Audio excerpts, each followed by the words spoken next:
ho, ho! Merry Christmas! You can't handle the truth. Truth. Good morning, beautiful people. We are live. The sun is rising, the sky is blue. Good morning, grand risings. Let's see what's new. It's the time of day for Sonia and crew. Good morning, grand risings. It's time to wake up with Sonia Poulton. Sonia Poulton, Sonia Poulton, Sonia Poulton, Poulton. Hello and grand risings to you. Welcome to Wake Up with Sonia Poulton and guests.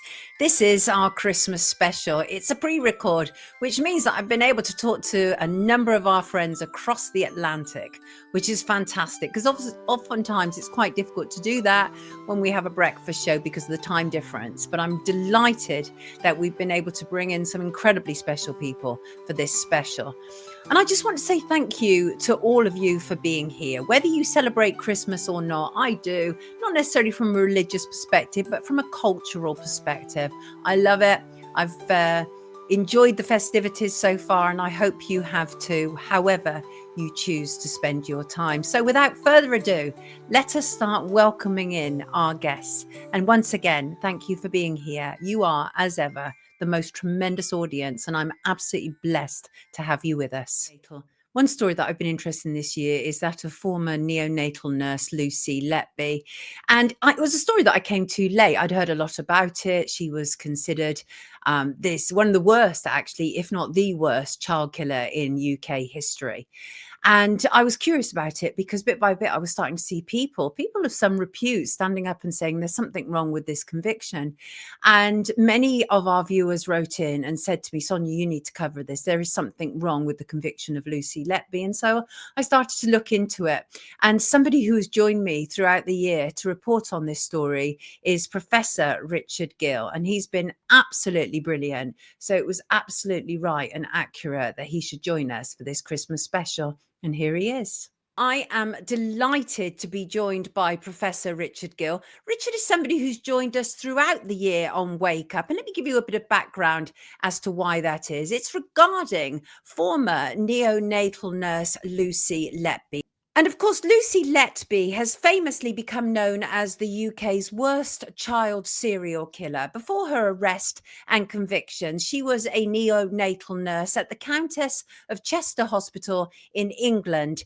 In 2023, she was convicted of murdering 7 babies and the attempted murder of a further 7.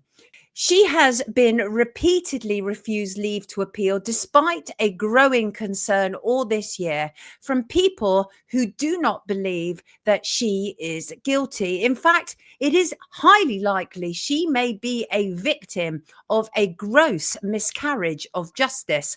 One of those people is Professor Richard Gill, who was at the forefront of raising concerns about her convictions. And this is a sentiment now supported by doctors, politicians, and statisticians.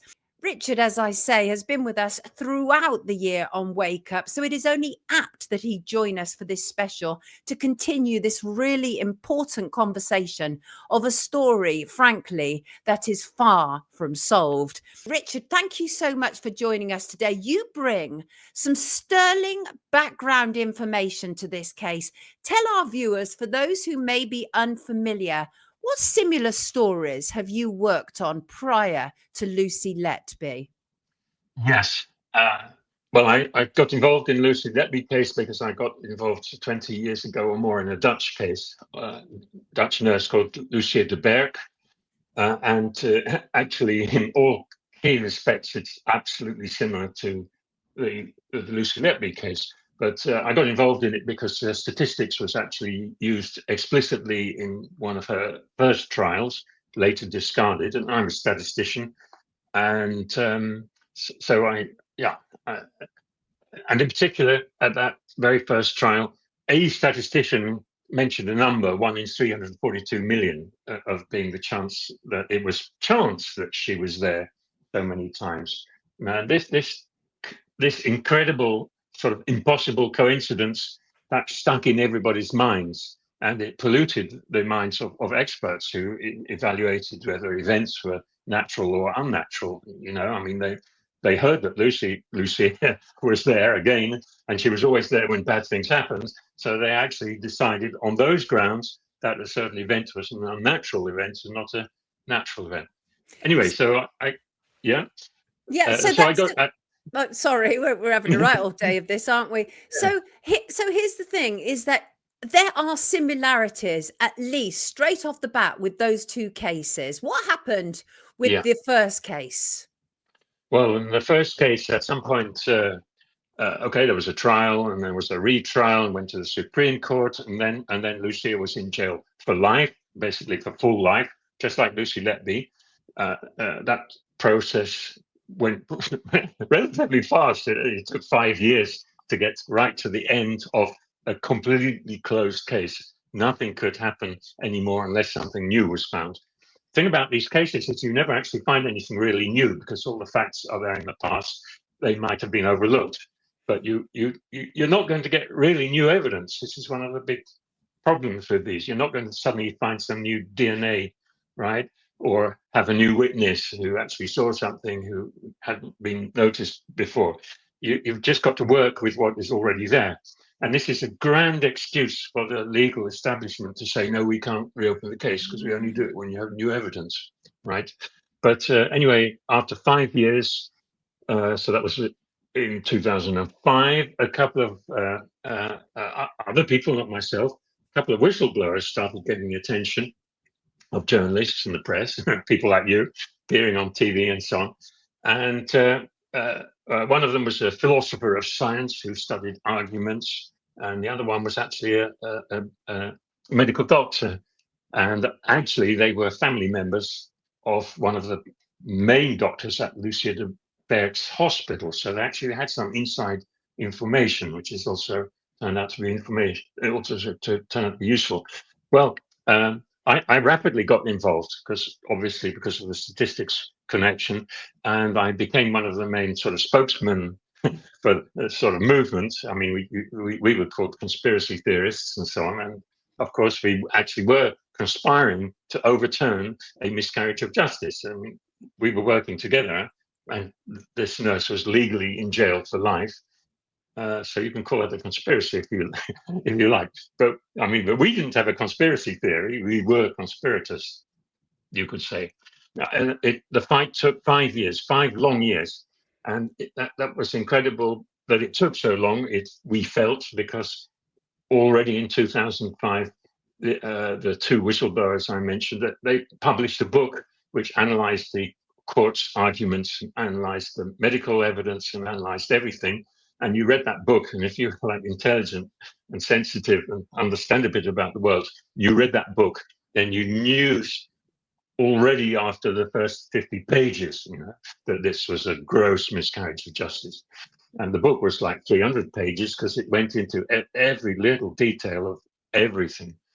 So anyway, so I got some sort of fame or infamy through my work there. And the day when Lucia was exonerated in the court, wow, was one of the most happy days of my life, I must say. I mean, it was such a big thing, and because I mean, I've been working flat out doing nothing else for the previous 5 years. Wow. Which is like sort of the same situation with Lucy Letby now. Anyway, I got involved after that in another nurse case, an Italian nurse case, and we got the Italian nurse out of jail. It was another long fight, and it was just the same case all over again, and it was old people this time instead of babies. I got involved with Mark MacDonald in the British case, Ben Geen, and I came up with some new statistical evidence, and but this did not convince the CCRC. So, I mean, one of the reasons. Let's get to that.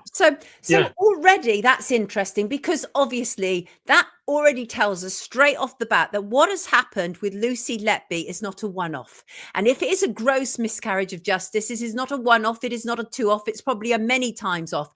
Why do Yeah. you think nurses get blamed in these situations, Richard? Well, yes. Well, at the bottom of the pile, right? You have these sort of godlike doctors at the top who make mistakes and are just humans like you and me. And when things go wrong, blame tends to be put on the lowest paid persons who are sort of most disposable, and they are, of course, nurses. And that's one of the things that is behind this. Another thing that's behind this is that, I mean, if you're a nurse and you work unluckily in a neonatology intensive care unit, you're working in a place where people die, right? Right. Very That they die fragile. normally. Very And fragile little people. They've come into this world, haven't they? extraordinarily, yes, they've sort of come into this world well before their time. They weren't really ready, and maybe they weren't going to make it anyway. And some of them do die, and they're going to die anyway. So that's another thing. So there are people dying like all around you, and people are making mistakes all around you, and you have this incredible hierarchy, and you have the doctors do not admit the mistakes they are making.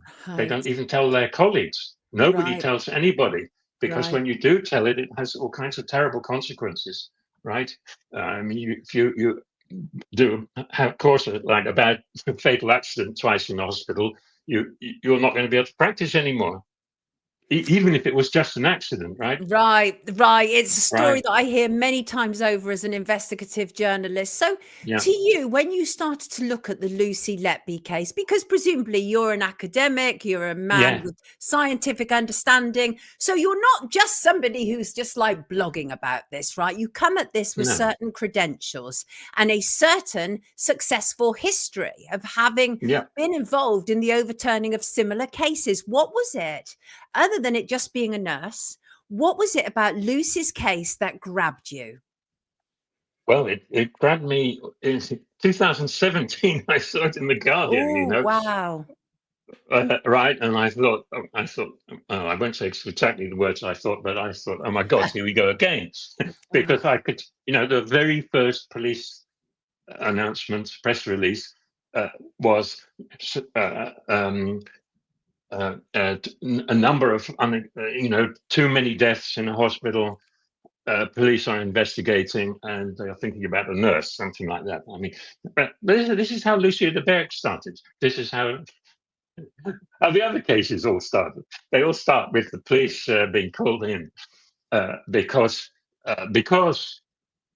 well, that's something we could talk about, sort of how these cases develop. But at some point, the police are called in, and then the medical consultants, the top doctors, are the only people who really understand the evidence, at least directly. And very soon, they are basically controlling the police investigation. And that happened to Lucy Letby. That happened to Ben Geen. That happened to Lucy Letby. Instantly, the most senior, most important, influential consultant, who might even be the one who's been making the mistakes, which we'll come back to, I think, pretty soon. But I mean, in Lucy Letby's case, it was the chief pediatrician at the Children's Hospital, who was actually under psychiatric treatment at the time and only working half time because she was depressive, and she was making mistakes, and she was not reading patient notes and then treating the patient, and then something went wrong, right? We only found that out later, but it was actually that. But that lady was leading the police. She convinced the management of the hospital to call the police, and she wrote a A4 description of what had, the unnatural, terrible thing that had happened to this child or this child or this child, and she ran the police investigation. This is starting to sound like a deja vu, Richard. This is most bizarre. I had deja vu. And, yes, I'm sure you did. But here's the thing: is that the police, from my perspective as a journalist, I feel the police have behaved in a highly questionable manner. Not least, they've turned it into a big public relations affair. They appeared to be overzealous. There was an absolute determination to get Lucy Letby. So let's talk about this, Richard. What are some of the clear problems with this conviction? Well, indeed.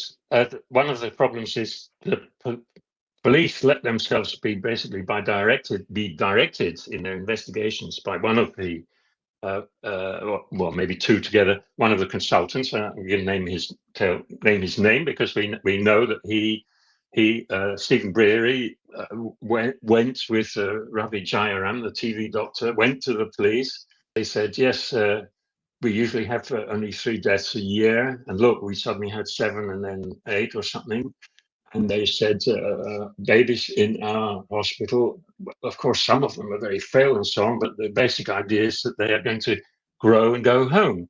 Now, those doctors must have known that since a very short time before Lucy was fully qualified, they were accepting babies of a much more extreme acuity, i.e. higher risk, than before.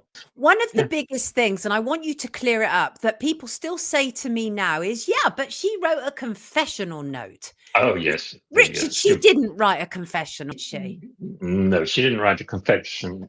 We know now that she was actually being counseled by somebody from the HR department because she was so stressed, because she was being persecuted, right? I mean, there was a witch hunt against her.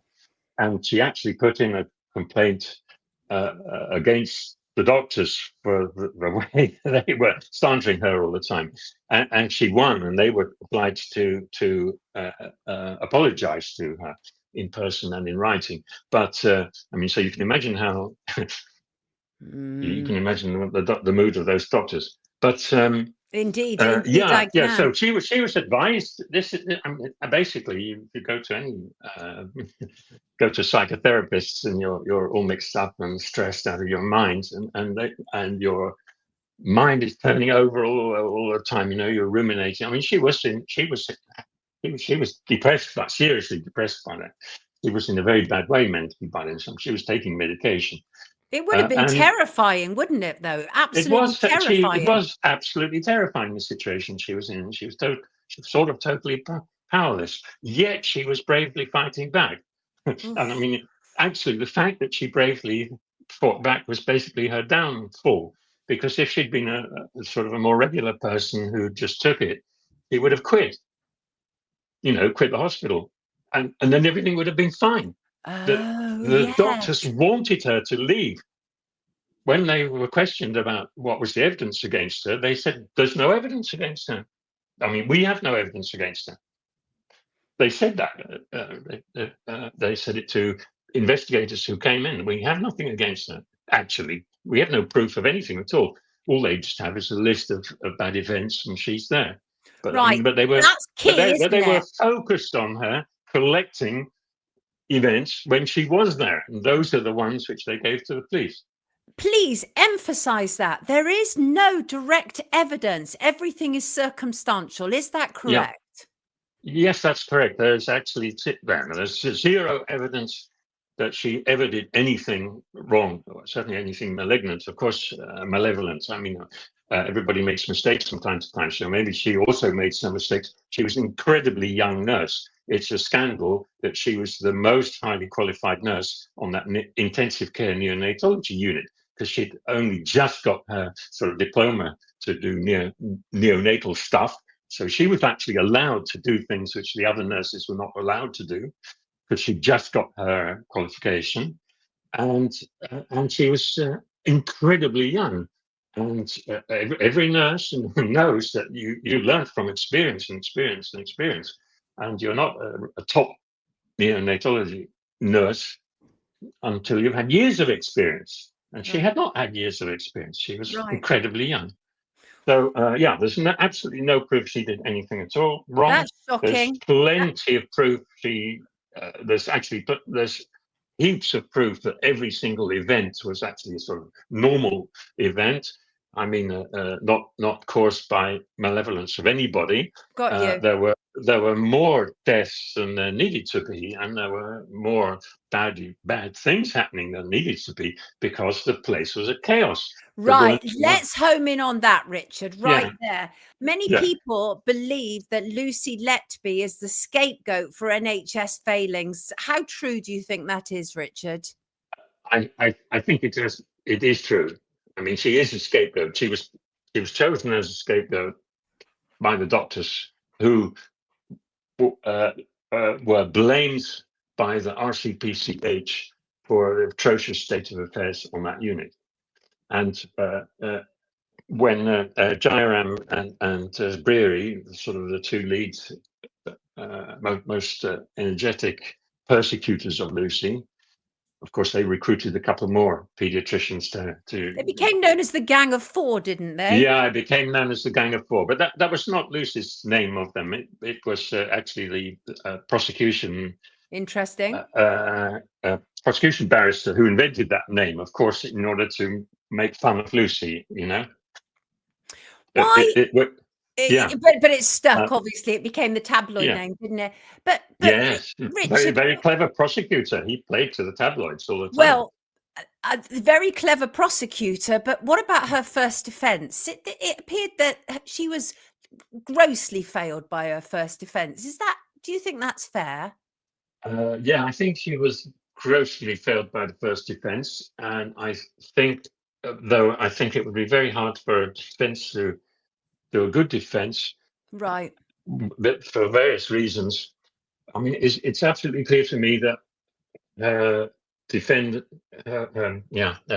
team probably initially basically thought that she had done bad things. Okay, so that there was all this evidence, and before the trial, mostly the defendant has got a solicitor, and the solicitor is trying to gather staff and experts and so on to support you. And one of the things they do is they get in a barrister. So they got in basically high-powered, good barrister. But the barrister hardly only starts looking at the case as it starts. I mean, top KCs are very, very busy people and very expensive people. So they only start doing a lot of work just before the trial starts. And they're not the ones who go out hunting for experts. So here's the thing: is that but about the failure? I mean,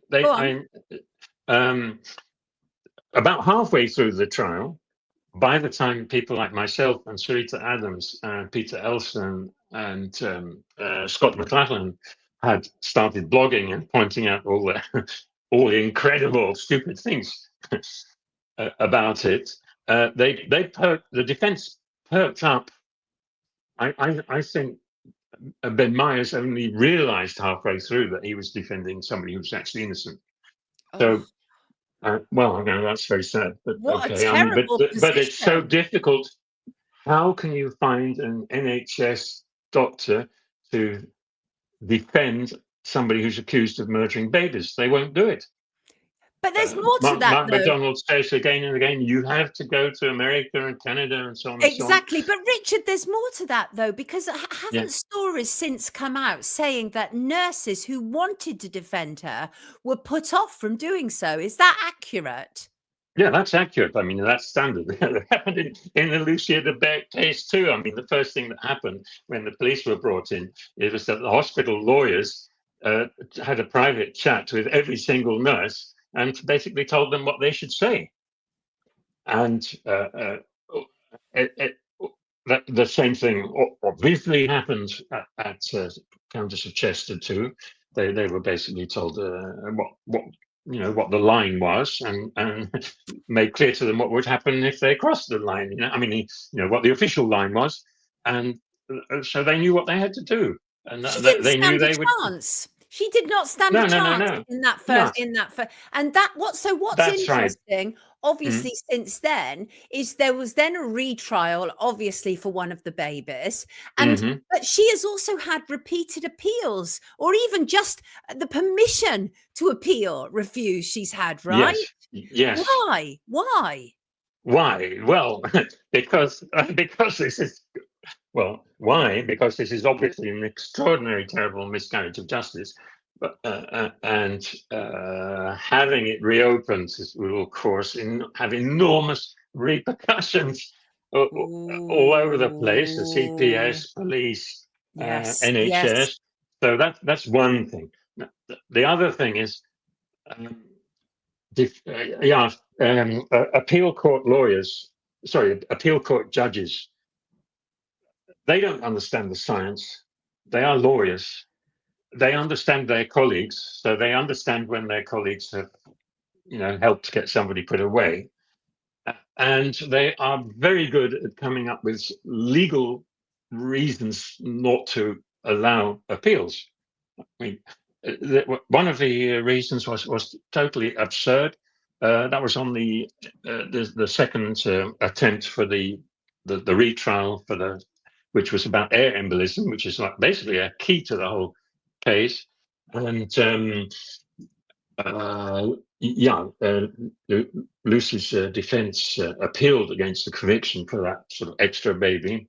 I forget which baby it was, K, I think. It was baby K, if I remember correctly. I think you're right. Yeah. And they brought in a new scientist. I mean, they brought in a scientist who had actually written the paper. His name is Shu Lee, originally Korean guy from Canada. He had written the paper, which was actually quoted by the prosecution as sort of a justification for air embolism, for an air embolism diagnosis because of some features of one of those cases. Now, and he showed that his work had been grossly misinterpreted and incorrectly used, because it doesn't say that this proves that at all. It says this is one of the things you might see, and so on and so forth. And okay, so that guy's testimony destroyed a big piece of the case against Lucy Letby. But what did the judge say, who turned down the application to appeal? He said, well, Shu Lee's famous paper was published before the first trial even. It was there before. Defense could have used it before. Right? So the defense hadn't thought to use some existing science, and so they lost their chance. This is a catalogue of disasters for her. Right. It is a log of disasters. It's exactly that. Exactly that. But here's the thing, Richard, right? My understanding of, in order to be able to be granted an appeal, there are several factors that you need to be able to prove for those who are giving permission to appeal. And one of them is that there is an error in law and that you stand something of a chance of being able to prove that. But also there is, if you have new evidence. Now, this week, we witnessed an extraordinary, I wanted to get to this, an extraordinary press conference, which I've watched several times. My mouth agape, because it is an extraordinary, when it's with her new barrister, Mark MacDonald. He said he's represented her now for 3.5 months. He said that there's new evidence that the lead witness for the prosecution has changed his mind. But that man claims that that isn't true. Over the last day, that man has come out and said, no, that's not true. And that's Dr. Dowie Evans we're talking about. And this is also someone who was subject to a great deal of criticism, actually, from Mark MacDonald, because Dr. Evans has become something of a media star, being quoted here, there, and everywhere. Oh, yes. Take it away. Is this new evidence? And what can you tell us about this? This is new evidence. Well, first of all, Dowie Evans has changed his diagnosis of at least one of the babies at least twice. I mean, the jury was told one thing. He was convicted on the basis partly of what he had said, and since then he's changed his mind 2 times. And he says, yes, but of course I've learned more. I understand things better. So, but still, and he's said it in writing that he's changed his mind. It's proven he's changed his mind. Now he says he hasn't changed his mind and comes up with a cock and bull story about the dates just being different or something. So this proves again that he's an utterly unreliable person. I mean, he just makes it up as he goes along, and he loves the limelight and he loves talking, and he's basically just totally destroyed his credibility. Now, I think this is a very good reason why one could say, why you don't have to need sort of new evidence to go to get an appeal. Deleting existing evidence, cancelling existing evidence, sort of anti-evidence, you could say, or negative evidence, that's also new evidence from from a legal point of view. Yes. I don't know if they call it new evidence, but basically the convictions were based on the testimony of this guy to some extent. Of course, the Court of Appeal can say, well, but she would have been convicted on the other things anyway, so we don't take any notice of this. That will be their excuse. But I think it's a serious and very exciting procedural legal challenge, because there's now also very sound scientific proof that the guy is just making up nonsense as he goes along. He has changed his mind many times. So the Court of Appeal could take the very smart route, if they realize which way things are going, which is to say, okay, we annul the convictions. Okay, and then the CPS can decide whether or not they want to try her again, right?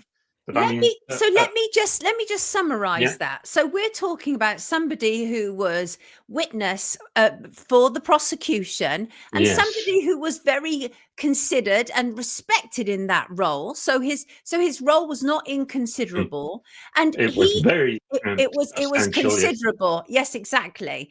And so what he was saying and what he said was actually supported by 3 or 4 other experts. Well, that is so he came up with the explanations for the collapse of these babies and the death of some of these babies, which was the air down the gastric tube, air embolism. Is that correct? And now said that's not how the babies died. That sounds to me like there is a absolute potential there to say that the evidence from one of the lead witnesses was unsafe, and therefore the convictions are unsafe. That seems like a natural conclusion there, and certainly that appears enough there to at least be able to appeal.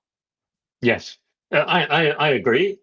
I think there's enough, and it's a kind of a very clever way out for for the establishment, because you don't have to understand anything about science at all. You just have to know that this guy is a charlatan, and his evidence dominated the trial. And you don't have to understand the science. You just have to know that you have all these famous, much more famous scientists who have stood up and said that what he says is a load of poppycock, but of course the Court of Appeal can say, but what about the insulin? What about this? What about that? And so on. And so they can turn it down. I think the chance is like 25% that they will take this opportunity to escape out of the mess they've got. But a 75% chance they won't, and they'll just go on trying to postpone the day of reckoning. Mark MacDonald made clear, he said, some of the new info is complex, but it's clear to draw sound conclusions that will stand up to scrutiny. Now, that is more of what we need. Absolutely. It was an absolutely electric press conference. I do hope that something can come from this. It is extraordinary, the support she's got now. There was an excoriating article in the Daily Mail today on this day of this recording by former MP Nadine Dorries, who's also a former nurse. And she said she had already called out Dr. Dowie Evans. But here's the thing, Richard, that I want to make absolutely clear is when I cover this story, people say, but what about the grieving parents? Don't you care about the grieving parents? The bottom line is, of course we do, which is why we want to be sure that real justice has been done. Is that, I take it, that's your position. Of course, I agree for the grieving parents, and they've been lied to. They've been told lies for, 8 years now or something like that? Extraordinary. They've been made to believe their infant was killed by an evil nurse when there's actually zero proof that she did anything wrong, and every bit of proof that she was one of the best people working there, and a whole lot of proof that many of the things that happened were caused especially by the most senior doctors. Well, first of all, by not being there. Remember, they did 2 ward rounds a week, when according to standard NHS guidelines, they should have been doing 2 a day. Of course, they didn't notice when babies were getting worse because there weren't enough people there and no senior doctors keeping a close eye. What an absolute failure! Absolute failure. Your work on this. The poor parents, but they're going to be in for very, very, very big compensations in the end. I mean, it doesn't bring their babies back. Many of the babies would have died anyway. Many of Right. them only had like a 50-50 chance of surviving a week. And even if they had survived a week, a big chance of brain damage or whatever. I mean, There is they significant was many questions. were so premature that it was sort of a miracle that they were. Oh, bless them.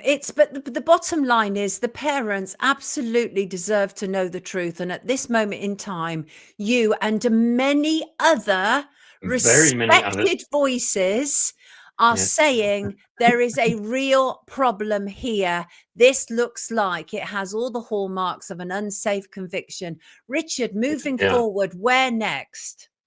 Where next? Well, okay. Well, now the Court of Appeal has got to respond to the application, which has not been put in yet, by the way, but it will be coming in January, we're told. And at the same time, an application is being made. Maybe will also come in January to the CCRC, which is like a longer route, but it's the route where you actually look at every single event, all the babies. You also cover the insulin. You also cover this, and you also cover that, and so on and so forth. And you go through every single charge where she was convicted, and you show that there's reasonable doubt. There's very, very reasonable doubt about that, about the claim of the prosecution. You have to prove she's innocent of all counts. Well, at least beyond reasonable doubt. Now, I think it is beyond reasonable doubt she is innocent of every single charge, and it's clear to me that a lot of charges will be coming for the people who allowed this farce to happen. So the CCRC takes a lot longer. But the CCRC tends to work faster when there's public pressure. Yes. So there are people like you putting out Yes. programs like this, and this is what is going to happen, and it's going to happen more and more because it's just going to grow bigger and bigger. And the longer the system prevaricates and puts off doing the right thing, the worse it is going to get, because it is going to get more and more clear that this is indeed the biggest miscarriage of justice since a terribly, terribly long time in the UK, and it's damaging the UK's status in the world. The Thirlwall inquiry is a Christmas pantomime. It's a farce.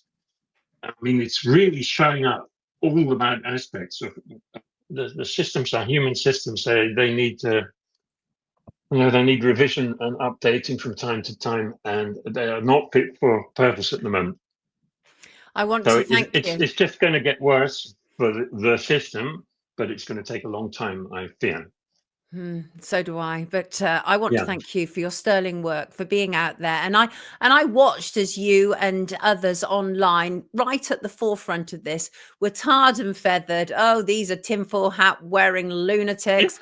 But why is there empathy and sympathy with a murderer? All of this stuff. But it's because you are interested in the truth. And I am so grateful there are people like you out there. Everybody, this is Professor Richard Gill, and thank goodness he's in Lucy Letby's court.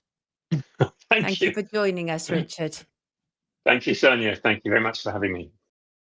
And where would a Christmas wake up with Sonia, Poulton and guest be without our wonderful, wonderful viewer input? One such person is lovely Lisa. Lisa S, I shall call her. She also contributes frequently in the live chat, much to my delight. She is both spiritual and practical and aware and awake and just rather wonderful, really. And it was her birthday this week in Christmas week, but she sent me an email, as our readers do, and this is where she watches Wake Up. I love that. Look at that. She's got a squirrel. There's a squirrel there. We love it, Lisa. Love it, love it, love it. Love you. It's Deputy Prime Minister, proud Northerner and Basic Instincts enthusiast, Angela Rayner. I just wanted to give a special seasonal message to our son and all the subscribers and watchers of her YouTube channel. I don't know what you call them, son. Do you call them Poultonites or Sonics? Something like, I don't know, but I just wanted to say a very happy holiday season to all of you. our Kia has lit the holiday tree on Downing Street, and our Sadiq arranged for a fantastic, wonderful, well-decorated holiday tree in Trafalgar Square.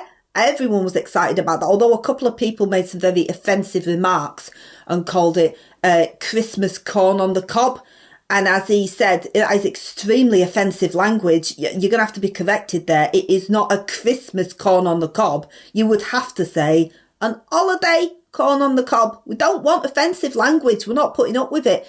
But somebody who doesn't offend people with their language is our Son. And she's been doing an absolutely fantastic job in 2024. And I cannot wait to see what she's going to do in 2025. So I wish you all a very happy, non-offensive holiday season, and I will see you all again very soon. Happy holidays, everyone. I do love a bit of Ange, well, in the form of the marvellous Intel lady, that is. Now, for something completely different. I've been very interested to watch a debate that has been taking place in quote-unquote alternative media circles. This follows the ruling of Richard D. Hall, where he was found to have harassed people who were said to have been involved in the Manchester Arena attack in 2017. And the debate has been very interesting because some people are saying Richard D. Hall is a state asset, and others are saying this has all been set up so that it's to attack alternative thinkers. And I had a conversation with Ian Davis, who's also written a book about the Manchester Arena attack prior to Richard's judgment. And so I've had to edit some of this conversation to take account of the new ruling. But have a listen, see what you think. This with you. So I think the starting point is, and I've heard you're very passionate about this and very vociferous, as indeed is Richard, but you maintain, obviously, at the centre of this is the city room. Right? The city room, which is where the bomb was said to have exploded. And what you say, what both of you say, is that there is available physical, observable evidence of a scene inside that room taken less than 4 minutes after the bomb was said to have exploded. And honestly, it doesn't match the narrative. Expand on that for us, because I think obviously the city room is key to all of this, isn't it? Yeah, so it's very important to remember that all of the injuries and all of the damage that can possibly attributed to a bomb occurred in one room of the arena, which was the foyer, which is sometimes commonly referred to as the city room, but sometimes the city suite. So that one room is everything that happened that evening that can possibly be attributed to any kind of explosive device happened inside that space. The media commonly talk about hundreds of people being injured at the arena. Now, those people were injured in the subsequent stampede from the arena. So the hundreds of people that they constantly go on about, and the media does not make that clear. What I call the legacy media doesn't make that clear. It doesn't tell people that the hundreds of people were not injured by a bomb. The people that were supposedly injured by a bomb were inside that room, and we're talking about 22 deceased or potentially deceased people and 38 seriously injured people, and another 21, because there were 59 in total, who supposedly ran out of the room. But so they were injured, but not so injured, supposedly, that they couldn't leg it out of the room.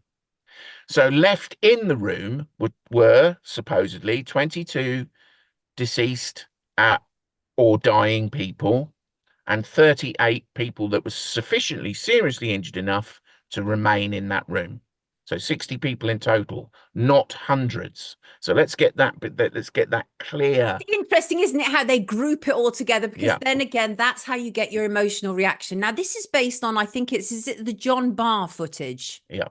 Right. So a man who was inside that room, a man called John Barr, which is interesting because he doesn't figure in any of the kind of official statistics and names of people that were in that room. He was in there with his son.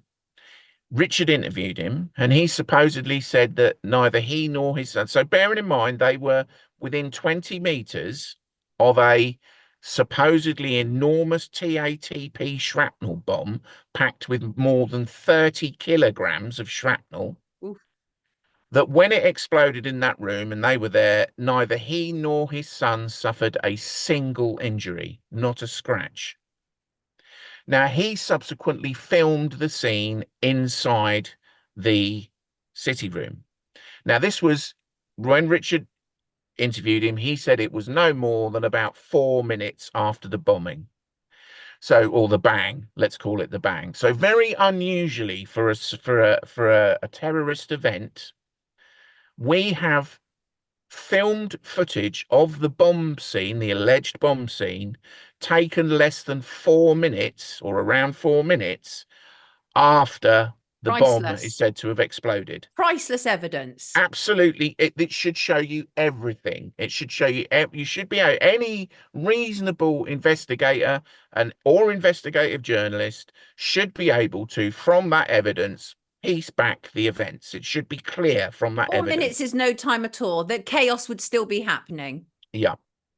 So when we look at the bar footage, and there's an associated photograph as well, the Parker photo that was certainly taken around the same time, it is evident that there is no structural damage or damage to or injury that comports with the official narrative. For a start, there aren't enough people in the room.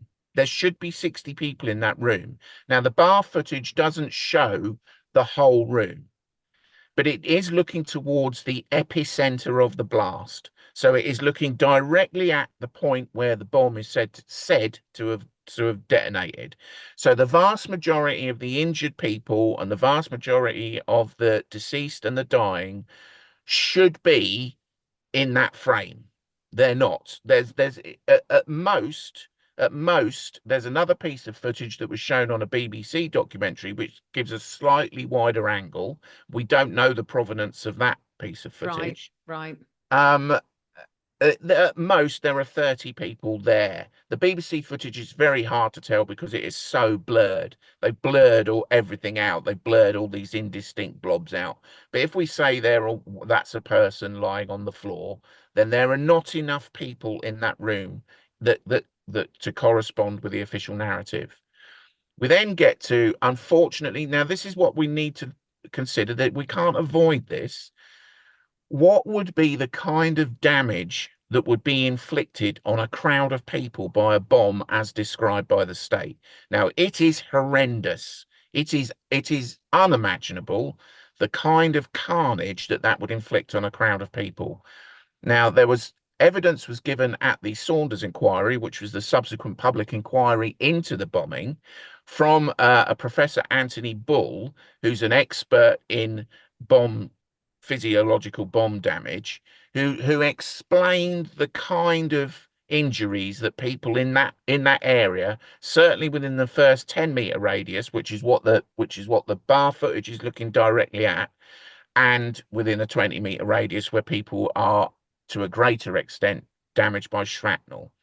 Within the 10-meter radius, the blast alone, and it's not nice, but it's the truth, the blast alone is enough to rip people apart. It would have blown people apart. Now, there is nothing in that footage that even remotely corresponds to injuries of that nature. There just isn't any. There are no observable injuries of that nature in that footage.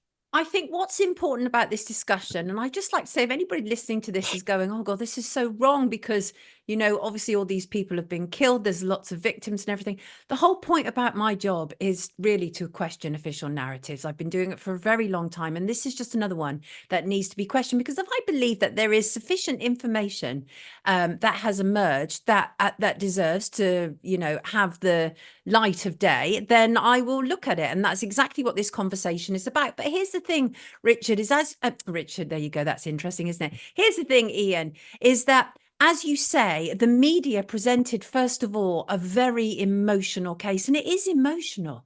How do you begin to unpack something so serious as this amount of dead people? How do you begin to tackle that? Well, I think the thing is to not be swayed by the emotion, to just kind of focus on the evidence. Just focus on one thing that I discuss in the book is the primacy of evidence. You know, what evidence, if you're in a court case, primary physical evidence, or what they call real evidence, are physical things that can be forensically tested, that can be observed, that can be heard. You then get secondary evidence, which is evidence which relates to primary evidence. So it might be a police report of seeing a murder weapon. So that's secondary evidence, but it's not as good as having the murder weapon. The murder weapon is a more important piece of evidence than the secondary evidence. Then you get witness testimony, which is the validity of witness testimony is borne out only by the degree to which it comports with primary and secondary evidence. A witness statement which is thoroughly contradicted by the primary evidence is not plausible, is not believable. Because if the primary evidence says, well, no, actually that didn't happen, it doesn't matter what the witness testimony says, because you haven't got any evidence to back up that witness testimony. If a witness testimony is supported by the primary or the secondary evidence, then it's interesting, because it is supported by observable physical evidence. Now, with regard to the official narrative and all the witness statements that were given about what happened inside the city room. So first of all, you have to narrow down. So when looking at investigating this, you have to narrow down what happened. So you know who, what, where, when, what happened. Yeah. So we were told it was Salma Abedi, I think that's his name, isn't it? And Salman Abedi, yeah. That's right. And he was supposed to be on one various watch list after another, Secret Service watch list after another. They always are, aren't they? It's extraordinary. And so that's really where it sort of emanates from. And but here's the thing, is that, as you've rightly pointed out, really all the information we have has come through the legacy media, which anybody in their right mind should now know you cannot trust. Highly compromised. You only have to look at the last 4 years. I've been doing this for an awful long time, but the last 4 years should pretty much tell anybody, even those who are absolutely, like impressed by the output of mainstream media. Even those people should see. Absolutely. So that, I think, is a good starting point. And I think the other thing that's interesting is, at the inquiry, this evidence wasn't presented, was it? No. So all the evidence so I probably wouldn't have investigated the evidence to the extent that I have, if it were not for Richard's initial investigation. Right. So I mean, I would have been among the people probably that would have just have believed the quote unquote official narrative, precisely because 22 people are said to have been killed by this. Horrible. Right? But when you realize that evidence as important as key witness testimony, so Mr. Barr himself, the guy that filmed the video, he is a primary witness to a bombing. He was in there when the bomb went off, and he filmed it.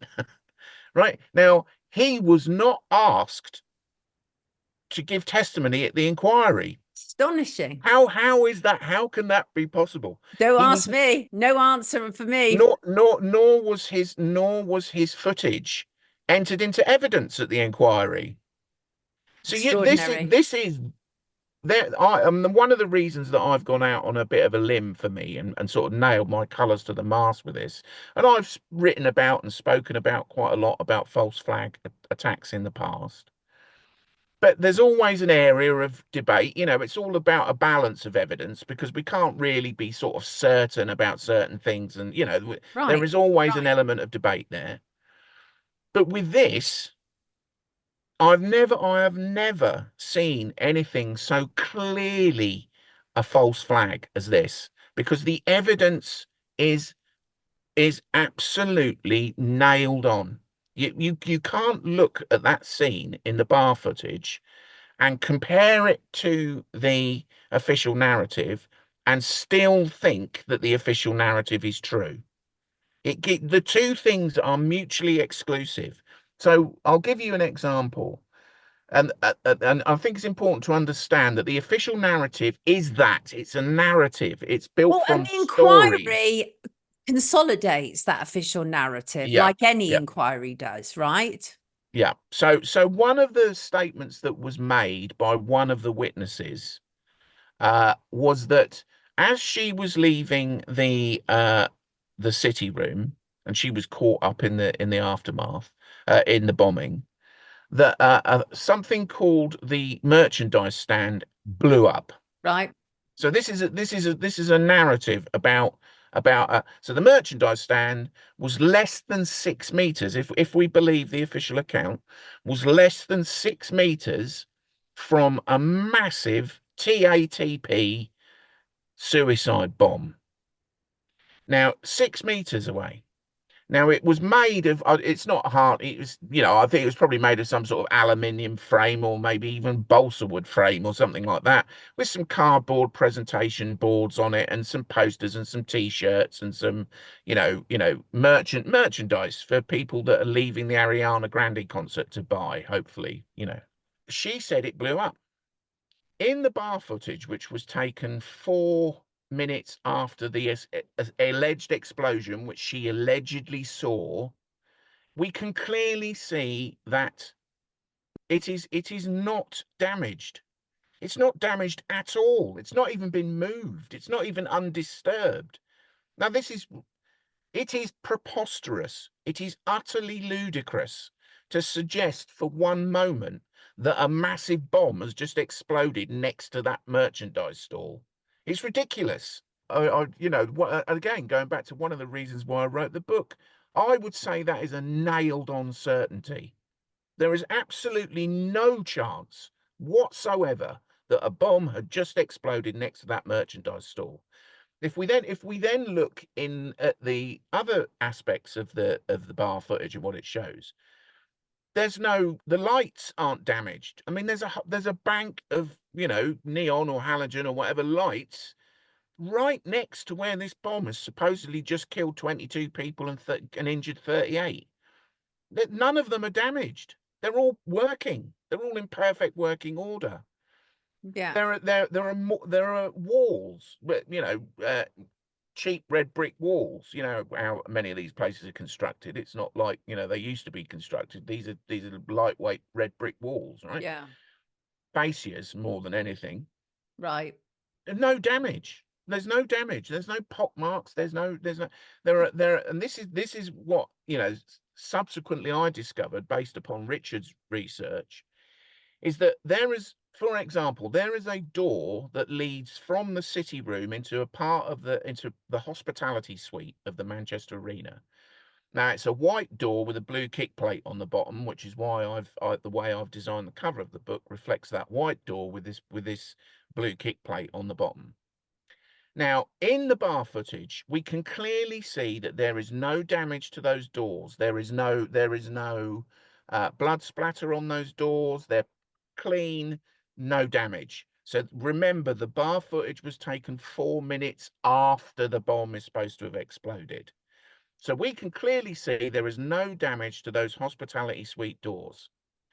By the time we get to the Saunders inquiry, those same doors were presented at the Saunders inquiry by investigators from Operation Manteline, which was the official investigation into the alleged Manchester Arena bombing, are covered in shrapnel marks, pothole shrapnel marks.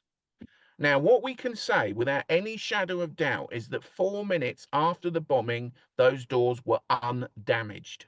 Mm. They are then subsequently submitted into evidence as being damaged. So that damage occurred, whenever that damage occurred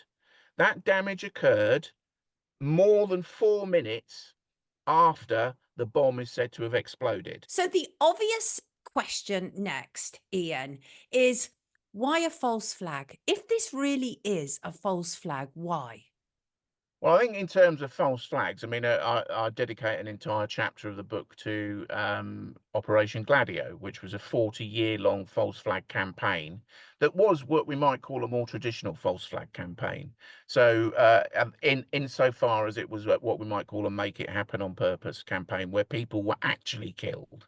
So for 40 years, nominally NATO, but actually the CIA and MI6 and some French and Italian, well, in fact, a lot of European intelligence agencies were orchestrating acts of terrorism using far right terrorists. So we're talking like real far right terrorists, like neo-Nazis, as opposed to the media invention. not the pretend ones that we're told about been told about more recent. Real Nazis, right? So these people were committing acts of terrorism, killing their own fellow citizens, and then, you know, the legacy media and the states were blaming it all on far left terrorists. So that went on for 40 years. We know that this happened because there are European parliamentary resolutions asking NATO to stop doing it. So this is not, you know, this is not a debatable thing either, really. I think it's fair to say it's historical fact. Yeah, even Wikipedia acknowledged false flag attacks. Yeah, so once we acknowledge that happens, why bother with a hoax? Because if you're not too concerned about killing people, why not just kill them? Yeah. Well, one of the things that I've looked at is the potential for controlling the narrative precisely. So if you just kill people, so first of all, what's the point of false flags? Well, the point of Operation Gladio was something called the strategy of tension. So you introduce tension into the community, and the idea was, and one of the lead operatives, or one of the main operatives that was arrested in Operation Gladio, a guy called Vinci Guerra, he openly said that the point was to drive the population into the arms of the state. So you attack the population, you terrify them, literally terrorism. You attack the population, you terrify the population, and the point is the state can then step in, introduce loads of legislation and measures aimed at keeping you safe. Whereas in fact, elements within the state were the ones that were attacking you in the first place. So that's the strategy of tension, this idea of creating social tension so that people will turn to the safety that is provided to them by the state. Saw it with COVID. Is exactly the same with COVID. Yeah, the strategy of tension is, if you're aware of the strategy of tension, you can see it everywhere. Yes, absolutely. You know, I mean, once you see it, you can't unsee it. That's the thing, isn't it? Yeah. So with regard to a hoax false flag, why go to the extent of completely faking the event? Now, one of the problems with a real false flag, such as 9/11, is that you've got thousands of families that want answers.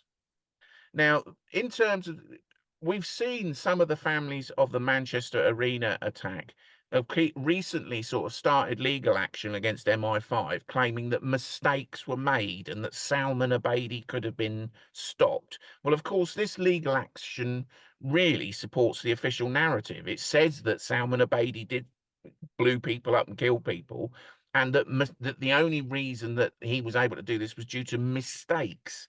Whereas if you look at the actual Salman Abedi's relationship with the elements within the British state, quite clearly he was, you know, I think it's reasonable to say anyone would be reasonably suspect that he was an asset of the intelligence agencies. Right. I mean, for one thing, Salman and his brother Abedi had their intelligence security rating downgraded in 2021 to enable the British Navy to pick them up and bring them back to the UK. So that kind of thing is very suggestive of a relationship with the state, which none of that will be asked if you're saying that it's all mistakes. If you have a high profile court case that says it's all about mistakes, those questions won't be asked. Yeah, that's why we'll not allow people to lapse into oftentimes this whole idea that government is incompetent. It's like that is too much of a cop out. We have to be always careful about that sort of thing, right? Because things are very deeply planned, no doubt about it. But my concern is what happened with all these people, which we don't know, right? And so potentially, if the state has lied, because we do know that the state uses false flags, that's a given, that's a thing that happens for exactly the reason that Ian has outlined, and that is because then people seek to turn to the state for solutions, which often then enslave us further, and that's usually what happens. But how can so many? Because there'd have to be a lot of people involved in this, wouldn't there? Well, I don't think so. Because I'll talk about something called compartmentalized hierarchical compartmentalized structures, right? So if we look at something like I mean, an interesting one is something called a Greek fire. I think it was called the Greek fire. So this happened thousands of years ago.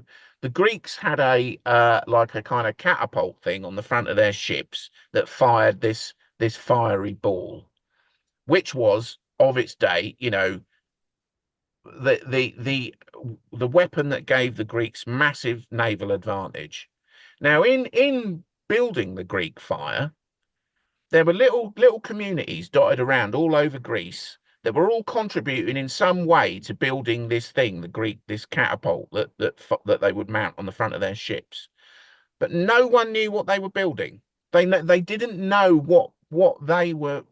You know, some people were gathering, you know, tar, but they didn't know why. Some people were making sort of balls out of clay, but they didn't know why, or manufacturing them out of stone. Some people were cutting down trees and making these long arms for the catapult, but they didn't know why. So it is perfectly possible, this has gone on, you know, throughout human history. We look at things like the Manhattan Project. There were 130,000 people involved in the Manhattan Project, but only a tiny number knew what it was actually about. Right. You know, less than 50 people knew what it was about. Because people are just doing their jobs, aren't they? As you They're say, just doing their jobs. Compartmentalized. This is my part of the job. So the fact is that everybody involved doesn't need to know everything about everything that's going on there. That's what you're saying. Because of the way that which the response was handled, which effectively isolated the city room, the police, the fire service didn't turn up at all, right? So the fire service didn't turn up at all. There were supposedly, so if we imagine there were supposedly 60 dead or dying people in this room, there were 3 Northwest Ambulance Service responders who turned up in the so-called golden hour, in the first 44 minutes of the golden hour. 3 to respond to what we were told was 60 people. A major tragedy. A major tragedy. And they at the Saunders inquiry, it became clear that they didn't necessarily treat anyone. So this is an isolated space which not many people entered. Now, the first investigators who went into there, the Operation Manteline investigators, so there were a few senior officers. There were some armed officers in there. They were all masked up, so we don't know who they were. There were some few senior officers in there. There was a guy called Inspector Mike Smith. He was in there. Presumably he knows.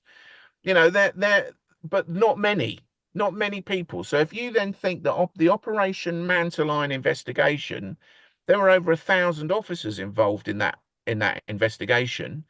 But once you've established the claim that there was a bombing, then all the investigators that are investigating the supposed bomb factories and the movements of Salman Abedi and they're all working on the presumption that there was a bomb. So yes. if a small group of people can fake that, or elements within the state can fake that initial claim, thereafter everybody else that's doing the investigation, that's involved in it, have got no idea that initial claim is false. Well, where would a Christmas special be without music? So without further ado, I'm absolutely delighted to be joined by our wonderful Shin. She's one of our mods. Hear her out. Here she comes. Attends. Okay. Sorry.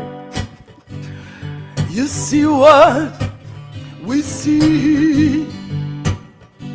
You feel what we need. You act like you don't know me. You know what we feel. So why don't you speak the truth? Why don't you do what you came here to do? Why don't you speak the truth? Why do you deny what's good? So strange. No, not that the life is so very, very strange. You know what we know. In fact, yes, you know much more. But then you don't show, no, that what you came here for. Why don't you speak the truth? Why don't you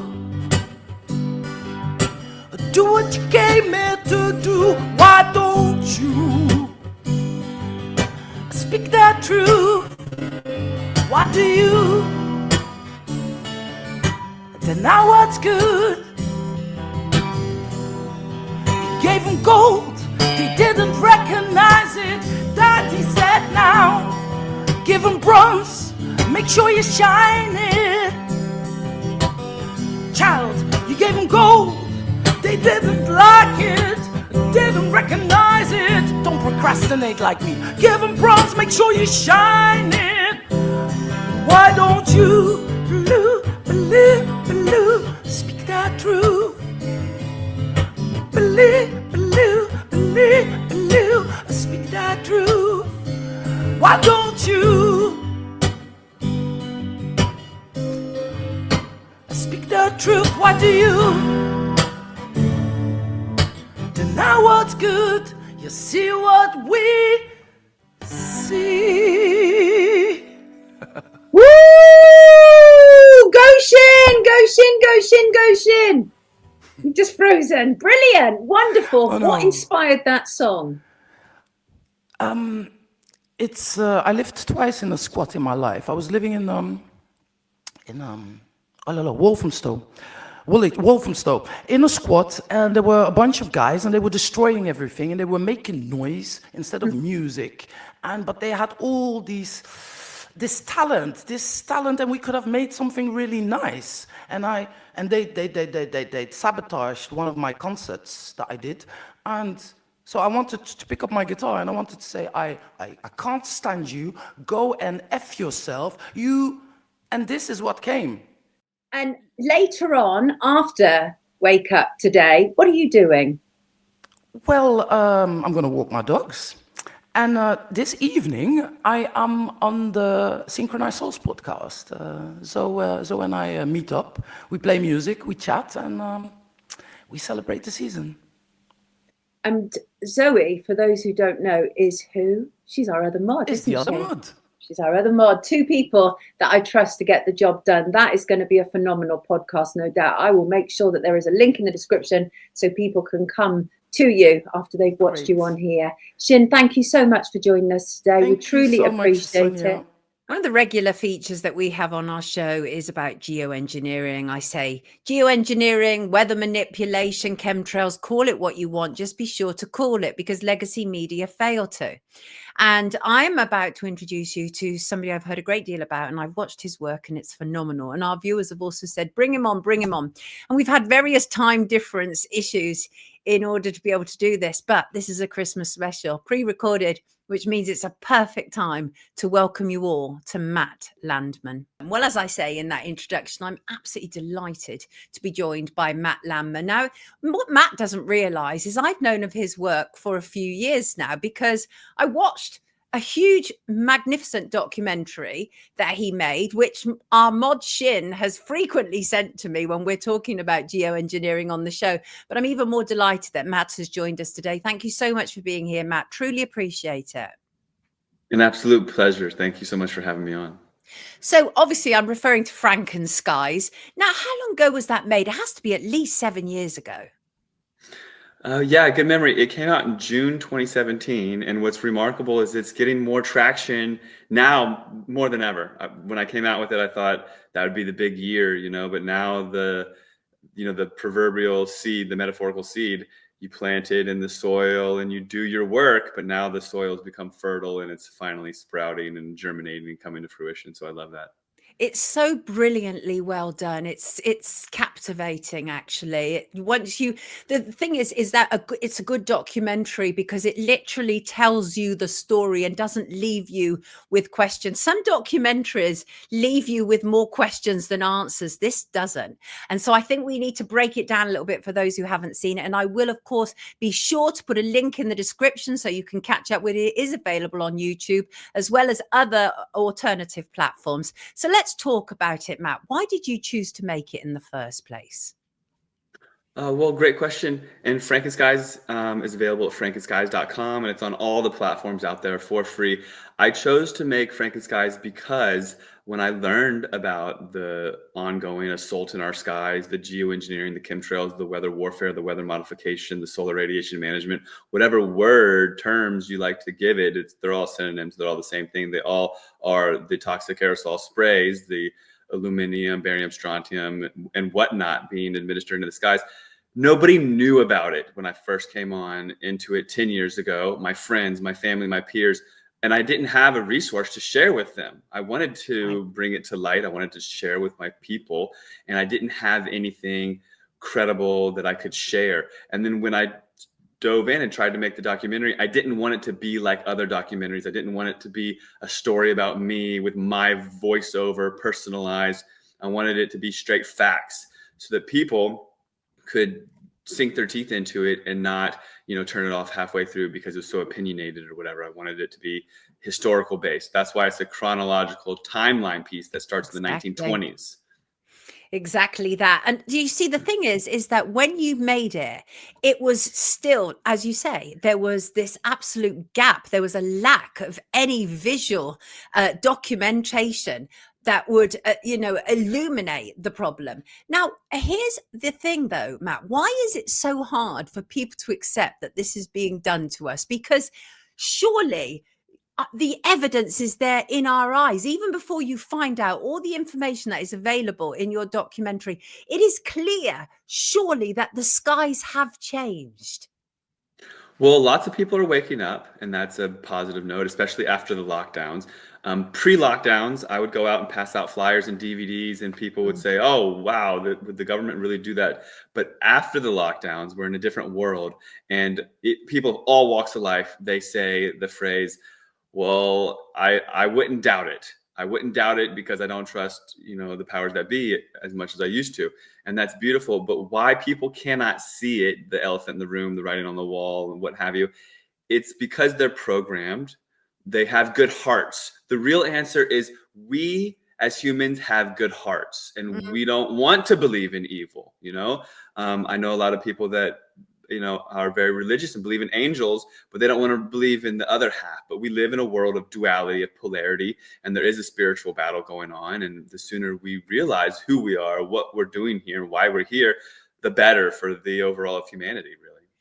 Well, I mean, the thing is, what your film obviously documents is the lies and complicity of media, of military, of secret service involvement. It goes on and on. So, but what many people often say to me is this is impossible that this is happening because that would involve a huge amount of people keeping this lie. How do you respond to that? Well, that's a great question as well. And I get that a lot. Where are the whistleblowers? Something I would have heard of it by now. And so much of it is top secret. There's a lot of programs running on top of one another. Now they utilize drones and automated like pilotless craft, so you don't have the pilots as much as people would assume. But it's kept in the dark because people that are involved, they are compartmentalized. They're on a need to know basis. Yeah. And the people that are in the know, they're actually brainwashed. They think that they're doing something for the good of humanity. They think that they're saving us from, the sea level rise that Al Gore and Greta sell to the blind public. But sooner or later, people will snap out of their trance and people will step forward. Also, whistleblowers, the idea of whistleblowers that people can step forward and not have a big bullseye on their head and that their families aren't at risk and whatnot.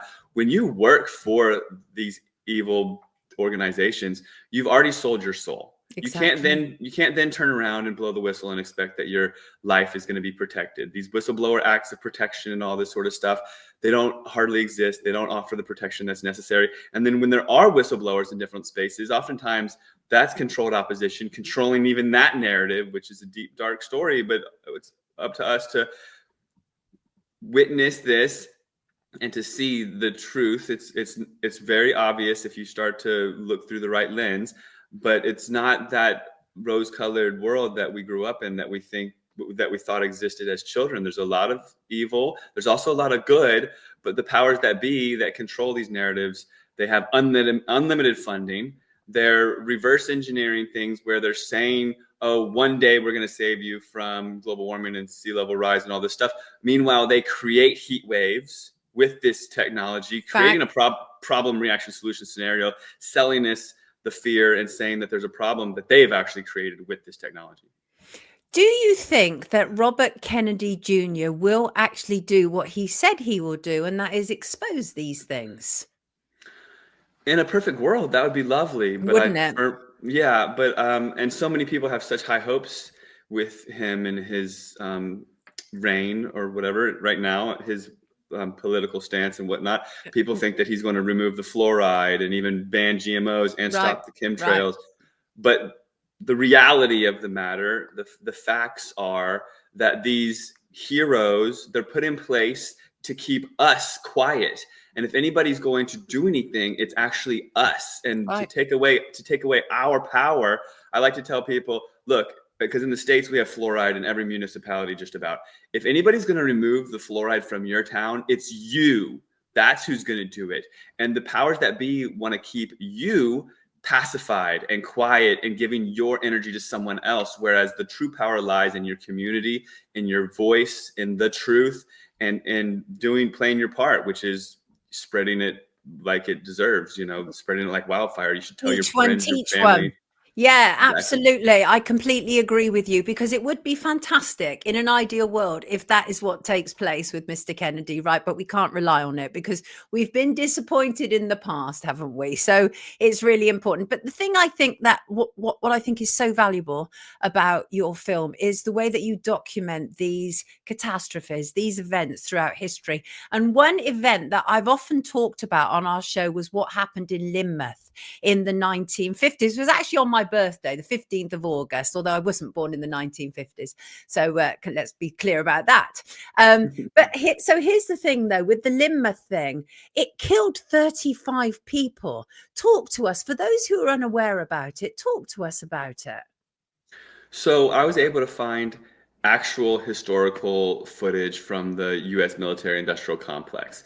And the footage goes all the way back to the 1920s when they're utilizing the patents that they've already created. The patents go all the way back to the 1890s. I encourage people to look up the article on the internet, 175 patents proving geoengineering and weather control to be real.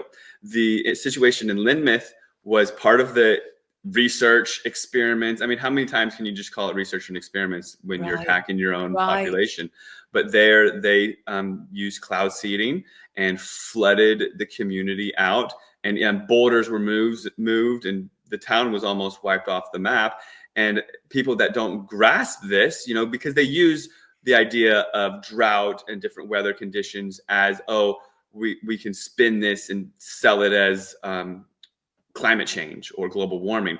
But in reality, all the way back to the 1950s, cloud seeding was common practice, and farmers could even seed their clouds as the clouds went over their farms, and they would even seed it with the minerals and nutrients that they needed and have it rain down potassium or whatever you needed for your crops. But now that information has been swept under the rug, in Vietnam, the Ho Chi Minh Trail was flooded, Project Popeye, and at that time, it was common knowledge that making rain was a reality. But now, because they want the situation where they can drought out farms and then big ag can gobble these things up, or Bill Gates or whoever buy this farmland for pennies on the dollar, the weather has been weaponized, but we're not privy to that information. We've got hurricanes doing abnormal things. The States just had hurricanes that came inland, hundreds of miles, thousands of feet above sea level, and then flooded out rural communities. And all of this is by design and created to create catastrophe, to then come along and pick up the pieces and say, we're going to create a net zero 15-minute city, whatever. And we're forced to do so to protect the population, whereas the problem was created with this well-engineered, and it's taken time too to sharpen these tools. And now they've perfected this warfare device to manipulate us, to convince us that we need to be pushed out of our communities and stripped of our rights. I mean, what you're documenting there is that this is about so much more than just manipulating our weather. And people often say, I just can't believe this. Why would they do that? And then some people will go so far to the Overton window and go, oh, wait a second. Well, that would make sense, like in terms of climate change, right? Which I always find extraordinary, that these climate change net zero zealots never talk about weather manipulation, which clearly is impacting everything, clearly, including our health, unquestionably. So I think really the point is that I would like you to answer is that people, as I say, they struggle to believe that this stuff is coming down on this toxicity. So it's impacting us also. Even the people who are organizing it are being impacted, right? Well, that's a very common question. Like, why, how do they do it to themselves, and they do it to their own families and whatnot? The answer to your question is these are like trillionaire, billionaire elitists. They know what's being sprayed, where it's being sprayed, and how to detox from it. So surely they have the HEPA air filters in their limos and their houses and whatnot. And then they can detox from it by knowing exactly what's being sprayed. So they have the concoction solution that'll detox it from their blood and whatnot. They know where to avoid when. In my movie, we dive in and expose the military industrial complex for actually poisoning cities in the United States to experiment with radioactive cadmium.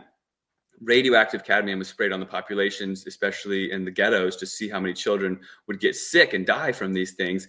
The populations of the world, the citizens of these countries, are under barrage, they're under attack. And surely when radioactive substances are being sprayed on certain cities, the powers that be, the billionaires, they get the memo, don't be here at that certain time. And if you are here, then take this injection or whatever, blood transfusions, all sorts of things that are out of our scope. There's technology out there that exists that would blow our minds, but we're not privy to it because we're the, serf class, and they don't want us empowered. And it's very important to grasp, I like to take a big step back. I look at the who, what, why, where, when, how, all these things, because I get asked these questions.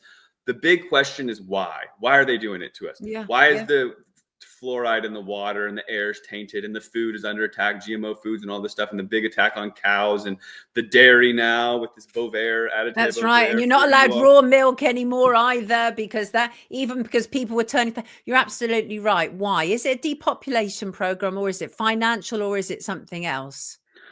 Well, all those things do play. It actually kind of depends on who you're speaking to. You want to meet your audience where they're at. If I'm speaking to my grandmother, I can break it down to her and say it's greed.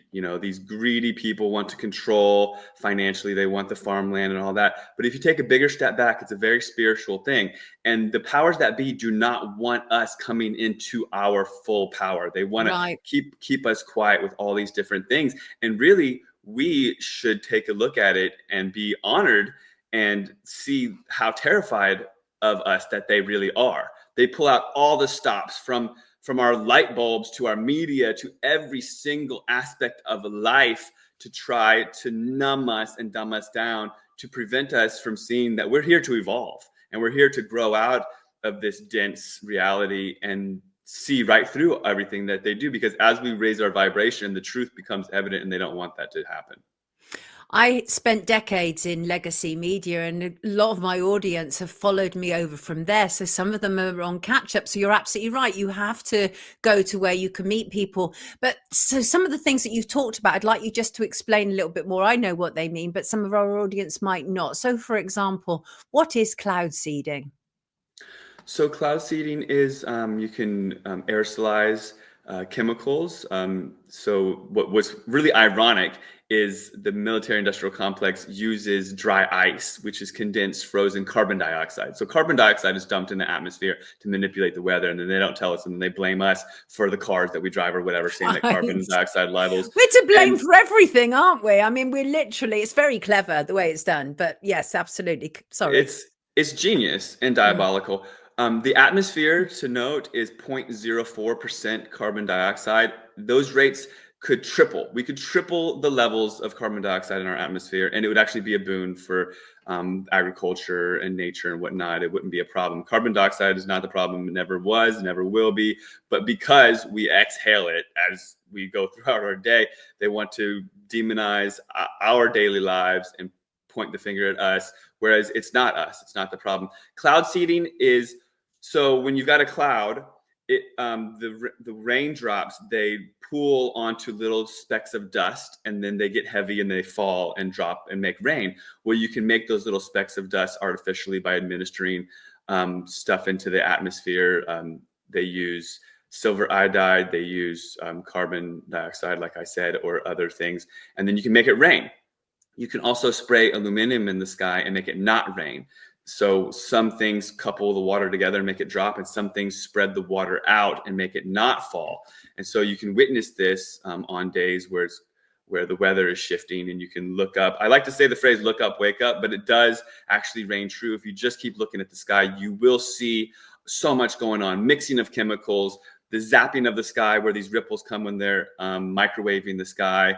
You'll see planes that aren't spraying anything, and those are actually normal air traffic. There's so much that you can see just by looking at the sky, and the term "look up, wake up" does come home and reign true if you just honor it.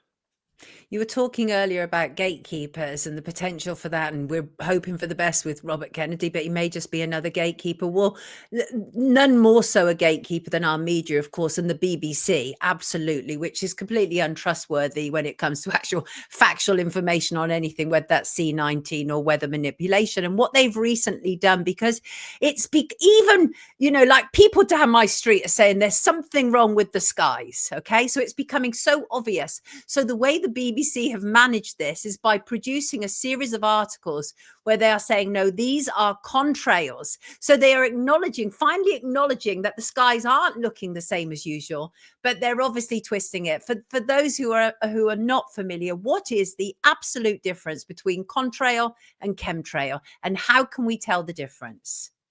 Well, it's a great question, and because we're lied to so much, the science is muddied, and it's hard for us to get to the bottom of the information, right? Because some of it's old and some of it's tainted, and we have situations where I was just over in the UK a couple of times. I went to Scotland to speak at the first and second Stop Geoengineering rallies, and I witnessed the cloud cover and people coming to me saying they hadn't seen the sun in near months, or it poked out, once in the past 6 weeks. And then in June, the BBC says that it was the hottest June on record for the UK, which is absolute lies, absolute, lying to the public. But sadly, people will just believe whatever they read, and they won't actually look up and witness it for themselves. And so people see that in the news, oh, it's the hottest ever June on record. And then slowly they spoon feed people, well, we can dim your sun by spraying, this artificial cloud layer. What a contrail is when an engine, a jet aircraft, produces heat, and then that heat, it's like when you exhale on a cold day and you can see this mist because of the hot air from your mouth. It has condensation from the difference of the hot air and the cold, and then you can see basically steam mist. The thing that people don't realize is in the 1960s, through General Electric and Rolls-Royce, these new engines came out, and we have now these high bypass turbofan jet engines outfitted on all the normal aircraft, right? The passenger jets and the mail planes and all this sort of stuff. And these high bypass turbofan jet engines are like turbines spinning. They're basically like propellers spinning, creating lift over your wing. So you don't have this hot air blasting out like you did, 60 years ago. But a jet airplane going off of like an aircraft carrier with the jet engine all the way on the back of the plane, it is producing heat because it's pushing the plane, and it's a different type of airplane engine. And so a military jet aircraft does have heat coming out of the back. And that heat can produce what's called a condensation trail by going into a humid atmosphere and making this short little trail coming out of the back, which dissipates after just a couple seconds. And if you keep your eye to the sky, sometimes you can see these short lines out of the back of jets, but oftentimes you'll see short lines from the drones and whatnot of the sprayers, and that's just different chemicals. You can sometimes see them side by side with the longer trails, and they're mixing chemicals together, and it's very evident because these chemicals unravel into a milky haze and spread out in the sky and don't go away, and can actually impact your day's sun and what have you. But generally speaking, what we have nowadays is planes that won't produce any sort of line out of the back. And you can see them going back and forth across your sky. That's the normal air traffic with the high bypass turbofan jet engines. These things have become very efficient. They're not using jet fuel and burning up a lot of jet fuel and blasting hot air. There's jet fuel used to take off and land and to maintain the engine, but also there's compressed air units and batteries. And just to keep the turbine spinning, they don't have to use a lot of jet fuel, and it's not this hot jet fuel being blasted out from combustion like the story that we're told. So I know everyone wants to, use the Edward Bernays vernacular, or I'm not a specialist, and leave it to the specialist and whatnot. But as activists and as people in this world that are being bombarded by lies, we have to take the truth into our own hands, and we have to wear many hats. You can't just say I'm not a doctor and then just trust, or I'm not a dentist and then just trust, because we have to look, or I'm not a nutritionalist. You have to read the labels and see what's going on in this world and know, if I can't read it, I don't eat it. I like that phrase. And there's a lot of other things, you can't just trust the white coat anymore, so it's up to us to honor the truth with integrity and do the research so that we can spread the light to our children, especially because they deserve to not just be fed a bunch of lies. Absolutely. And we're all sick of experts who actually know nothing. And because oftentimes these experts are compromised. If you want a good study done, then you will pay to have it done. I mean, we know you can buy all these things. That is a fact. But the other thing that I find curious, because I receive so many videos every week from all around the world, because I say to people, show me your sky. So as I say, we make it a feature. But what I think is very curious, and I don't have an answer for this, and I just wonder if you do, and that is a lot of the pictures I get sent, there are always crosses. Is this symbolic in some way, or does it mean something that I don't know about? Well, they're mixing chemicals together, and the best way of doing so is by making an X or tic-tac-toe pattern. Right, X, yeah. So to get the chemicals to stick, they'll charge one negatively, one positively. So you'll spray aluminum, charge positively, and you'll spray barium or strontium, charge the opposite way. And then these two things start to mix together. So NASA, for instance, has a very big spraying program. And with a budget of $90 million per day, NASA has a public program called CARES. Per day. And they have a public program called CARES, an acronym. They don't really care. They're just taking the piss when they say that. And really, it stands for the Charged Aerosol Release Experiment, where they, quote, use the atmosphere as a laboratory. And then they spray these different chemicals. Publicly, they say they make noctilucent clouds, spraying aluminum, barium, strontium in the atmosphere. So to situate it and to use the atmosphere as a laboratory, they first have to have a clean slate. So on a clear blue sky, they'll come out and start priming the sky with these shorter trails. Those shorter trails are chemical, and they prime the sky, and then they come out with the other things. And sometimes you'll see them side by side. And then eventually they're doing the X's to mix the chemicals properly. And that's the best way they see of doing so. I do also think that sometimes it's like X marks the spot because they're over like high conscious communities or whatever and whatnot. Or they're just, doing it to brainwash the communities, because flight traffic doesn't do that. You're not allowed to fly in another plane's wake. Right. It's not even legal. It's like gaslighting, isn't it? It's like saying we can do this right in front of your face. It definitely feels like that. The other thing is former Prime Minister David Cameron. He was sent a letter by British activists saying it's going on in the UK. And he said, no, it's not going on in the UK. But he did concede that it was going on in other countries. Well, of course, it's going on in the UK. We know that. But is it happening all around the world, Matt? That's a great question. And yes, it is. A lot of people ask me, like, where can I get away from this? Right. And and you can't really get away from it. And we need you, boots on the ground, really. We need you there and working with it and spreading the truth to your, people around you. You can't really escape it. I've had people move to Mexico and tell me that there's less in third world countries. It's the West that does it the most. And people ask, well, why is it here more than others? Surely it seems like higher consciousness communities get it more. Surely it seems like people that are on the edge of the coast get it more and whatnot. But definitely it's everywhere, and it's not avoidable. But it is something that we can do something about. We just have to keep on, bringing the light to the people. It's important to also realize that there's all sorts of different programs going on at once, hidden in plain sight. Right. There's programs out of Scotland. There's programs from the Department of Energy, from the UN, and they all have different acronyms and different verbiage, and it's all the same thing: solar radiation management, stratospheric aerosol injections, acronyms. Like SATAN, Satan. That's one out of and it stands for stratospheric aerosol something out of the UK. And then there's different ones for climate change and climate remediation, and all of these different words from the CIA, from all these different groups. But they're all doing the same thing, just trying to confuse you and make it sound scientific and make it sound like they're going to do it in the future when they're obviously doing it presently.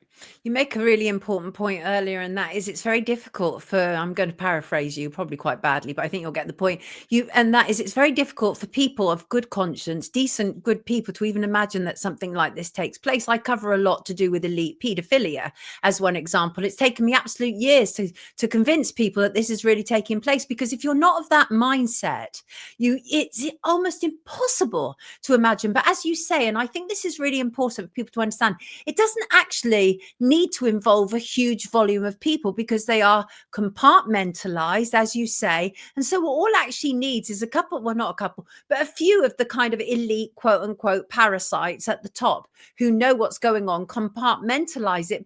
But people do things for all manner of reasons, don't they? Is it possible there are some people who are doing this and believing they're doing it for the good? Well, definitely. I mean, you've got MK Ultra programs, all Right, throughout right. Hollywood, and surely this leaks into the military industrial complex. The people on the ground level that are operating the drones and putting the canisters of compressed chemicals on the drones and steering the drones and what have you, they're being told that they're saving the world, and that they're on a need-to-know basis. And through the compartmentalization, they're told that it's top secret, and that they can't tell anyone or anything like that. But they surely believe that they're doing something good. Only until you get to the higher ups are they privy to the real knowledge of what's going on, which it gets really deep. It's Agenda 2030.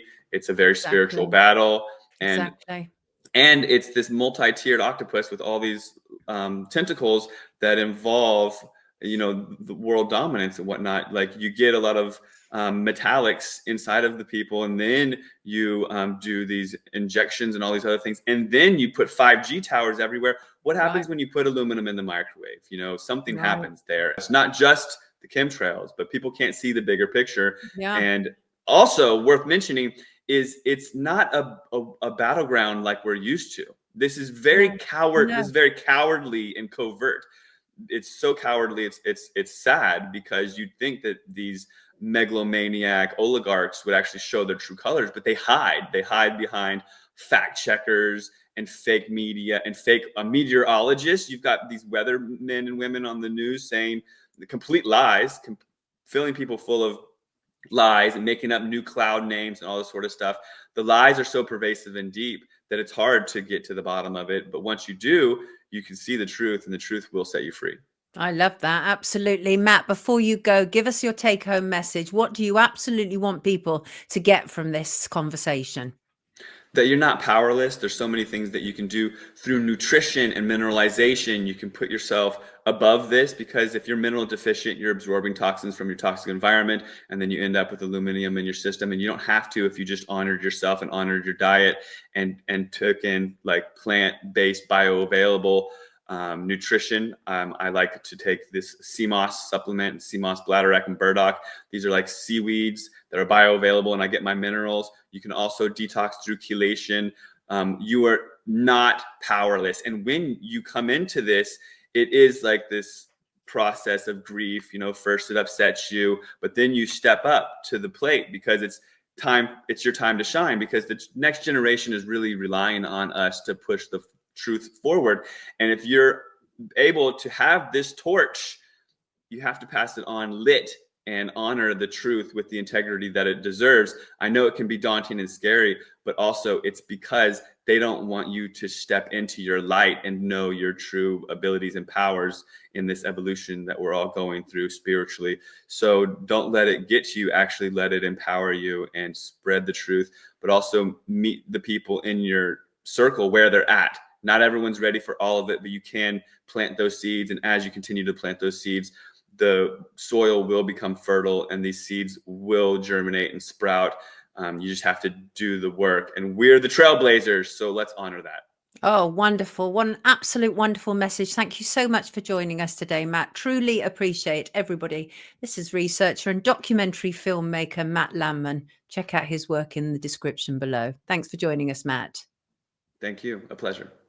My next guest is somebody I've had a great deal of admiration for an awful long time, longer than I wish it was really, because he has led the charge on an incredible narrative that has surrounded the world for a very long time.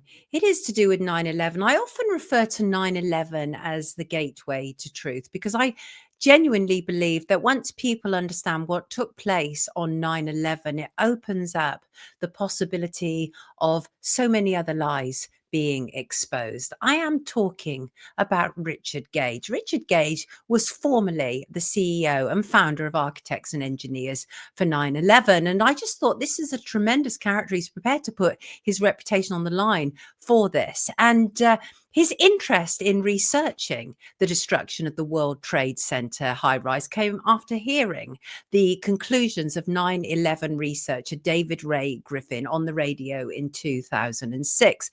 Richard Gage has gone on to do a significant body of work regarding his findings and 9/11, and he's also developed something of a hour-plus presentation about those findings.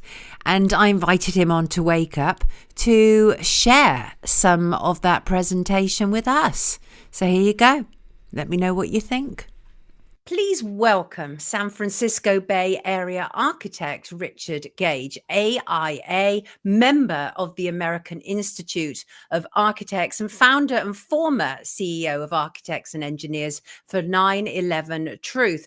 Richard now leads the charge for a new World Trade Center investigation, along with his courageous wife, Gail, at richardgage911.org. Welcome, Richard. Wonderful to have you here with us. Thank you, Sonia. Awesome to be here with you too.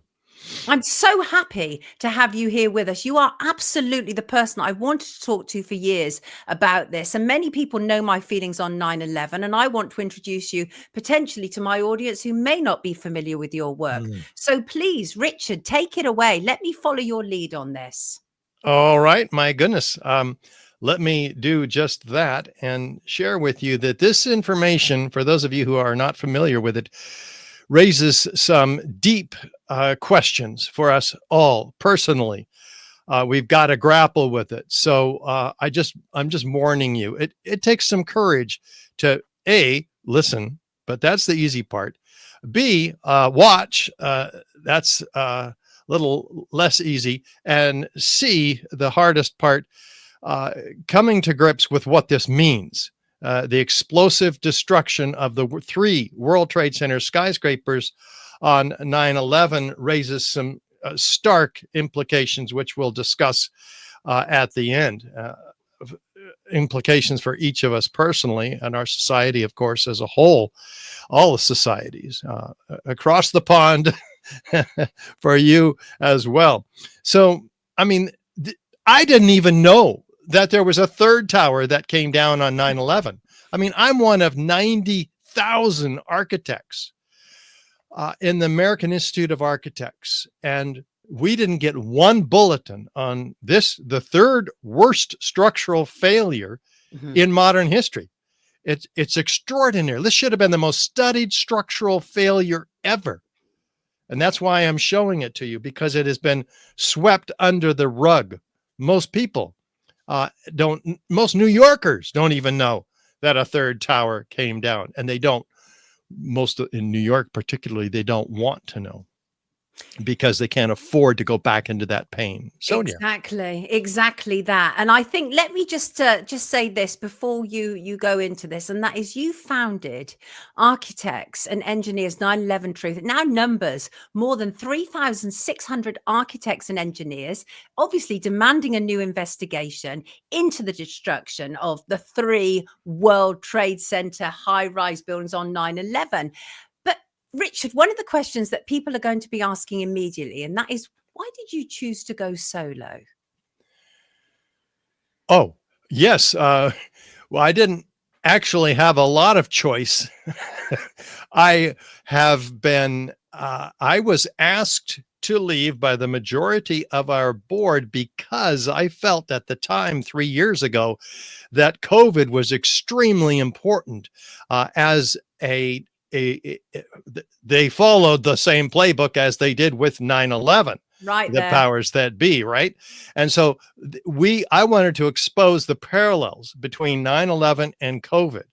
And so I began speaking about that softly at first, but this was generating problems with the vision of the organization of my board, which was serving the mission of getting a new investigation into the towers, not the getting into the medical and truth freedom movement, which was emerging strongly at the time 3 years ago. Right. So yes, we have a whole presentation on that subject, Sue. We'll have to do that. Absolutely. Sonia. But you're absolutely right. You're absolutely right, Richard. And that is, we are looking at a playbook that is playing out once again. So about Building 7, let's start with Building 7, because as you say, many people still don't realize there was a third tower. So and here it is. Yes. Yeah, this is a 47-story skyscraper. Be the tallest building in most of the states here in America. But here it is 100 yards, a football field in length away from the North Tower. And here it is standing just fine, even after the towers went down. So the towers didn't take it down. There was a little bit of damage from some of the structural elements from the North Tower that came hurled out of the tower. We'll get to that. But the NIST, the National Institute of Standards and Technology, says that damage, which we don't see in any of the photographs or videos, but there was some damage, was not a significant factor in this building's collapse. So let's look at this building's collapse. This is the east penthouse on the top left that comes down first in an isolated event. And then the entire building does this all at once, uniformly, symmetrically, straight down into its own footprint in about 7 seconds. Now that's as fast as a bowling ball falling out of the sky. So how does that happen? Well, let's walk through it. Again, NIST, National Institute of Standards and Technology, was given the trust by Congress, along with about $20 million, to try to explain this away. How did they do that? Well, they said it came down primarily due to fires. Okay, well, let's look at those fires. These are the worst fires that we have photographic or video evidence of in the building. And so we have to ask ourselves, can these fires accomplish what no fire has ever accomplished in the history of steel frame fireproof skyscrapers? Thousands of them. So no steel frame fireproof skyscraper has ever collapsed due to normal office fires. So we have a serious problem here. If this is the first example of that, it should be the most studied structural failure, again, ever. Not even since 9/11. including Grenfell from London, where we lost a lot of firefighters, but the skyscraper itself remained standing, as did a dozen other fully engulfed skyscrapers since 9/11. So you can see how important the study must be for Building 7. And so we have to ask ourselves, what does it look like? Does it look like a normal controlled demolition? Well, here's Building 7 on the left, a series of known controlled demolitions on the right. Is there any similarity? Wow. Is there enough similarity to warrant an investigation into the possible use of explosives, especially since it looks exactly like a controlled demolition, especially since fire, the official cause of this building's collapse, has never in history brought down a steel frame fireproof skyscraper? So we've got a real problem here. So we're going to look at the features of controlled demolition: sudden onset, straight down symmetrical collapse, patterned removal of column supports being responsible for that, the free fall acceleration through the path of what should have been the greatest resistance, the 40,000 tons of structural steel, the total dismemberment of the structural steel frame, limited damage to adjacent structures, patterned explosions and flashes of light heard and seen by witnesses. We have broken up concrete floors and isolated explosive ejections and evidence of massive heat. All this is direct evidence of destruction with explosives. Not any of these can be explained by destruction by fire, let alone all of them. So that's where we go in our extended interview, which you can see at richardgage911.org in the webinar and the other presentations that are longer. But let me give you a brief overview real quick. Does it come straight down? Oh yeah, let's look from West Street here, straight down symmetrically into its own footprint. How does that happen, Sonia? It happens by removing all the core columns, 24 of them here in the middle, within a fraction of a second of each other, followed about a second later by the perimeter columns. Any deviation, and repeat that on each floor, by the way, any deviation in that pattern, the building will begin to tip over. This is a science. This takes the brightest minds in the building technology industry to structural engineers to work this out. How do you get all those columns just right, without blowing the whole building up with a bomb? It's a precise science. Yet these few scattered and relatively small fires brought this building down symmetrically. Yeah. So you begin to see the problem. What could have done that? We have to ask ourselves. Well, in controlled demolition, they use high energy explosives with shaped cutter charge planted at precise locations in the building on every floor, taking out every column and core columns first. Well, what evidence do we have? Well, FEMA gives it to us in their 2002 Building Performance Assessment Team report, where they provide a metallurgical examination of the steel, in which they find what? Never before observed in building fires, eutectic reactions causing intergranular melting, capable of turning a solid steel girder into Swiss cheese, like we see in this piece of recovered steel, the end of a beam from World Trade Center Building 7. They document this. Well, did NIST give us this information when they took over the investigation in 2002?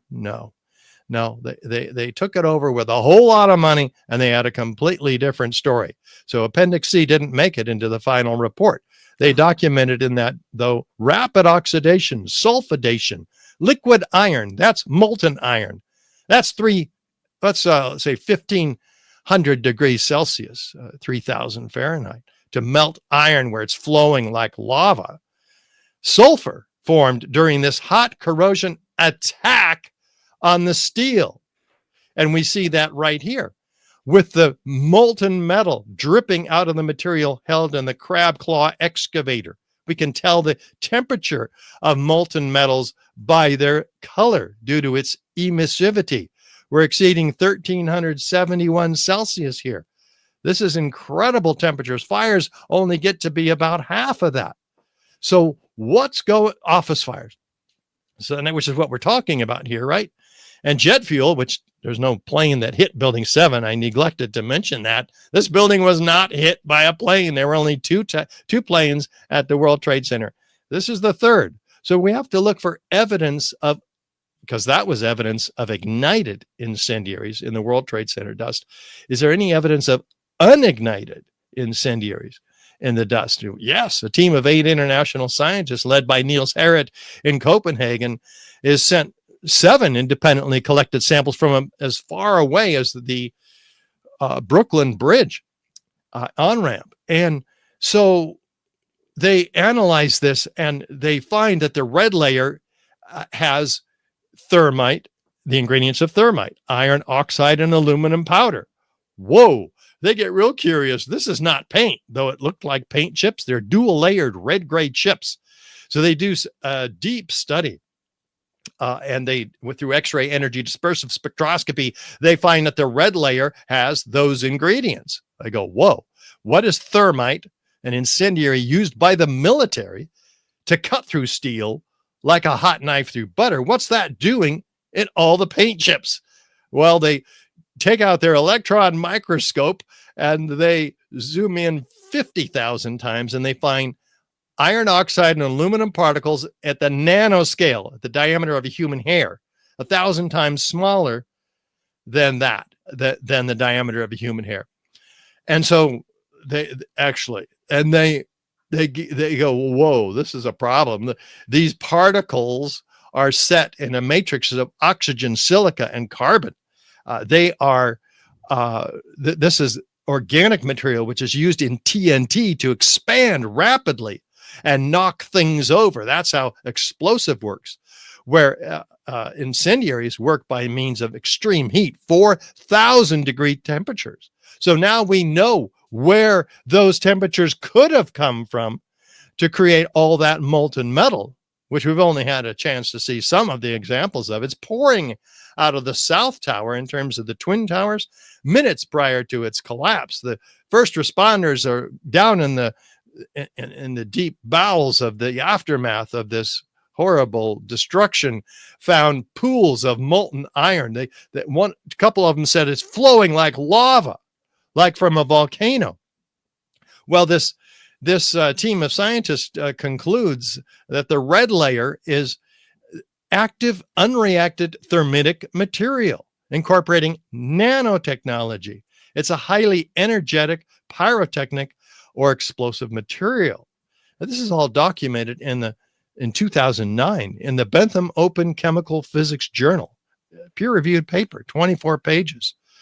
So we know how the towers came down. This is very clear, and I encourage people to look very carefully at the extended version of this presentation, because all the details are laid out for you quite well. So we have to ask ourselves, do we have the 10 key characteristic and some very uncharacteristic features of controlled demolition here through the use of incendiaries, particularly?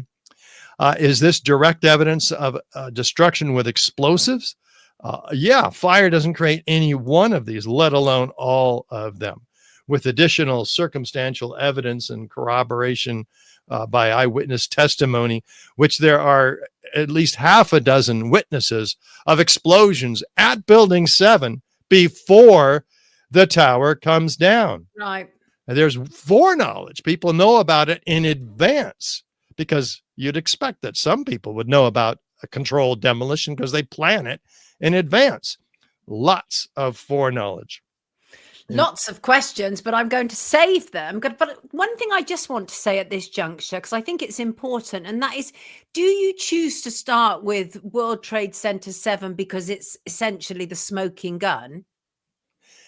Yeah, and there's several reasons for this being the smoking gun of 9/11. Building 7 was not hit by a plane, and yet it went down in the exact manner, as you saw, of a controlled demolition. So it's clear we're not also psychologically damaged, as we are, all of us, with the Twin Towers destruction because of the massive death there. 3,000 people jumping out of buildings, huge economic iconic buildings, cultural buildings dropped, a huge shock and awe, psychological operation to the American people. Well, everybody in this audience can see that Building 7 was a controlled demolition. That's why I start with it. It opens our minds to the possibility of what might have happened at the Twin Towers and why there's 3,600 architects and engineers demanding a new investigation, staking their reputations publicly, signed onto the petition, demanding this investigation. Many of them will appear in the documentary film series that we have been making. Episode 1 was released in September. Episode 2 will be released in January. So vital. We need it so much. Oh my God. It's 9/11 crime scene to courtroom, an unprecedented film series taking the hard evidence of 9/11 crimes to court. And we're asking everybody to co-produce this film. We've filmed it already. We're in editing, and that takes an extraordinary amount of time, as I'm finding out, which is why we're behind schedule on it. So do everybody look at supporting this film series. It's extremely important at richardgage911.org, or at where you can find the link to the website and learn more about 9/11 crime scene to courtroom, and watch the first episode.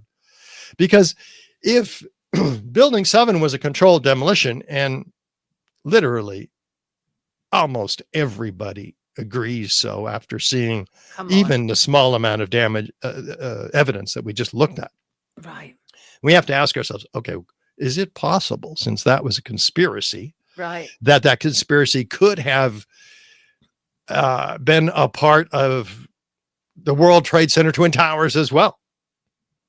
And so to answer that question in the most efficient manner possible, which is what we need to do on this program, because it's short and concise. And you are doing brilliantly. Oh, thank you. I'm absolutely sure our viewers will be able to follow you completely on this. Do you know, just seeing these images on the screen, I still get the same shivers that I got then. All the time I still do, because I think of the absolute monumental waste of life that has taken place there without the truth still being told, which is why what you do is so vital. And I urge our viewers to support you in your endeavors. I will make sure that we have links in the description to everything that you're currently working on, because this is such a vital story. It impacts us all, and we're still being gaslit about it. Carry on, Richard. Well, look, we are being gaslit. I mean, we're told that what we're seeing in the South and the North Towers here, that these collapsed. Well, just ask yourself, what am I looking at? Right. Am I looking at a building collapsing, or am I looking at a building blowing up? Two of them at the same time, shown here simultaneously, so that we can show how identical they are, even though there's very different damage patterns from the planes and the fires. We have seismic events of extraordinary scale before the towers even collapse. And these explosions before the towers collapse are even given to us by no less than 156 first responders that are on record orally within a month after 9/11 talking about explosions. They're all on our website, richardgage911.org, where here we see upward, outward, arching streamers, a geometry of fireworks, freely flying structural steel sections weighing 4 and 8 tons each, laterally ejected at 80 miles an hour, clocked by physicists, landing 600 feet away, up to that far. in a 1,400-foot diameter around each of these towers. Does that sound like the result of a collapse to you? There should have been a pile 20, 40 stories tall, where each floor is an acre in size, but we don't see any of them. There's 110 of them. We don't see 50. We don't see 10. We don't see 1 acre size floor, not even a half acre size floor. And so most of this steel, which is 100,000 tons or a third of the weight of each building, has been distributed outside the footprint. The concrete has been distributed in a blanket 3 inches thick all around lower Manhattan and from river to river, in fact, in a 3 square mile area. So all of that weight, the concrete being another third of the weight of each of these buildings, that's 2/3 of the weight of the building that's not available for a collapse. It can't drive the building down if it's been distributed as far away as 600 feet for the steel and a mile or two for the concrete. So what's trailing these structural steel connections? Thick white smoke clouds. This looks more like a volcano. Yes, it does. And why? Because steel is not flammable in office fire conditions. Or jet fuel. Jet fuel, it only burns 300 degrees Celsius, the jet fuel, in open air, according to its manufacturer, ME Petroleum. So we are not looking at a collapse. We're looking at a series of hundreds and hundreds of explosions, individual, very powerful explosions driving this steel up and out. And so we have a real problem to discern here amongst ourselves. We're looking at, again, the key characteristic features, and in this case, a very explosive controlled demolition. In fact, you can see them right here, just looking at the leading corner of these explosions, traveling down floor by floor, each of the towers, individual explosions. You see every one of them, and you can begin to imagine how many there are embedded in the perimeter, because these towers were only half occupied, according to most researchers.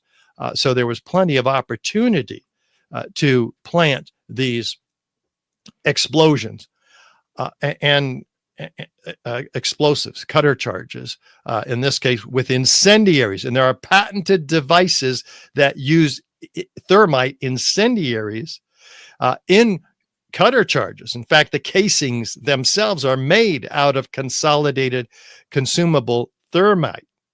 And so there'd be nothing left except molten iron, which is the byproduct of thermite, which is why we're seeing molten iron. What's the other byproduct?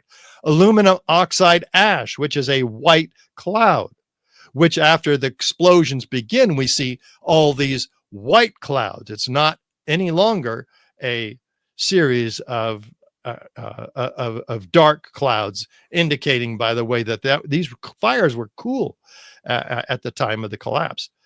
So let's pause and ask ourselves some key questions here. Yes, let's do. I just want to say what you have to say is absolutely compelling, which is why I've followed you for years. There will be some people watching this who are absolutely new to what you're saying.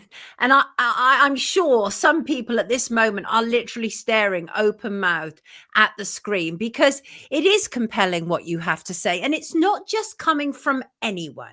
It's coming from an expert in the field. It's coming from an architect, many thousands of you that you've gathered together. Some people at this moment will be screaming at the screen, Richard, wanting to know how the official narrative has been able to be maintained in the face of all of your incredible evidence. Is there an easy answer to that?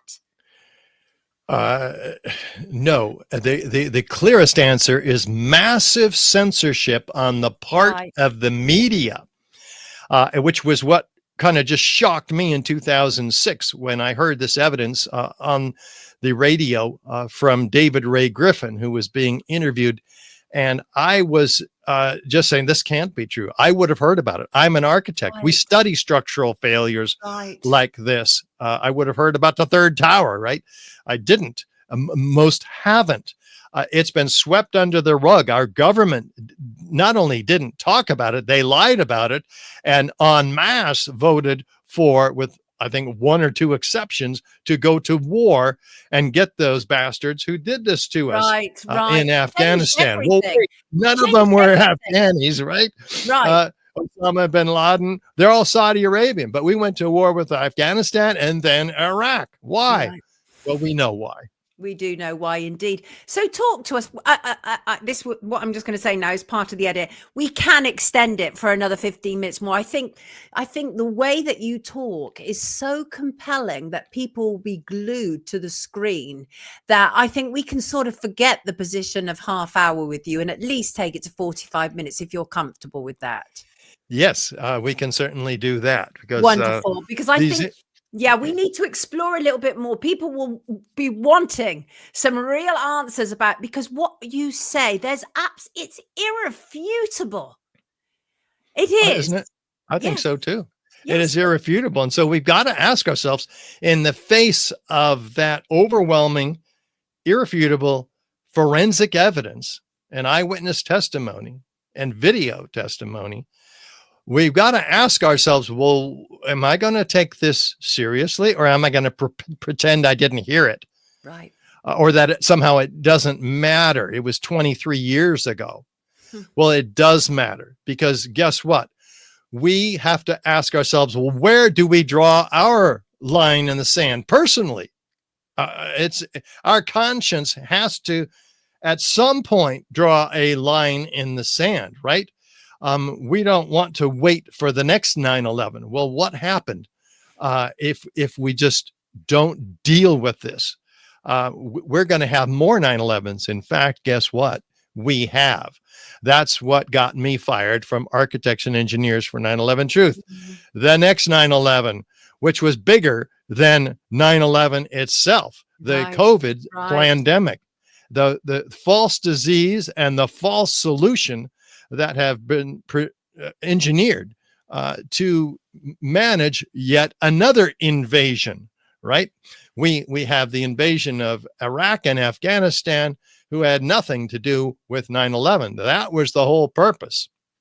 You know, under the cover of Osama bin Laden, we're after the opium production, which is 4 times the profits of all the oil companies put together. 90% of the world's opium comes from Afghanistan, or it did until we got kicked out. And then once again, the Taliban shut down the opium production.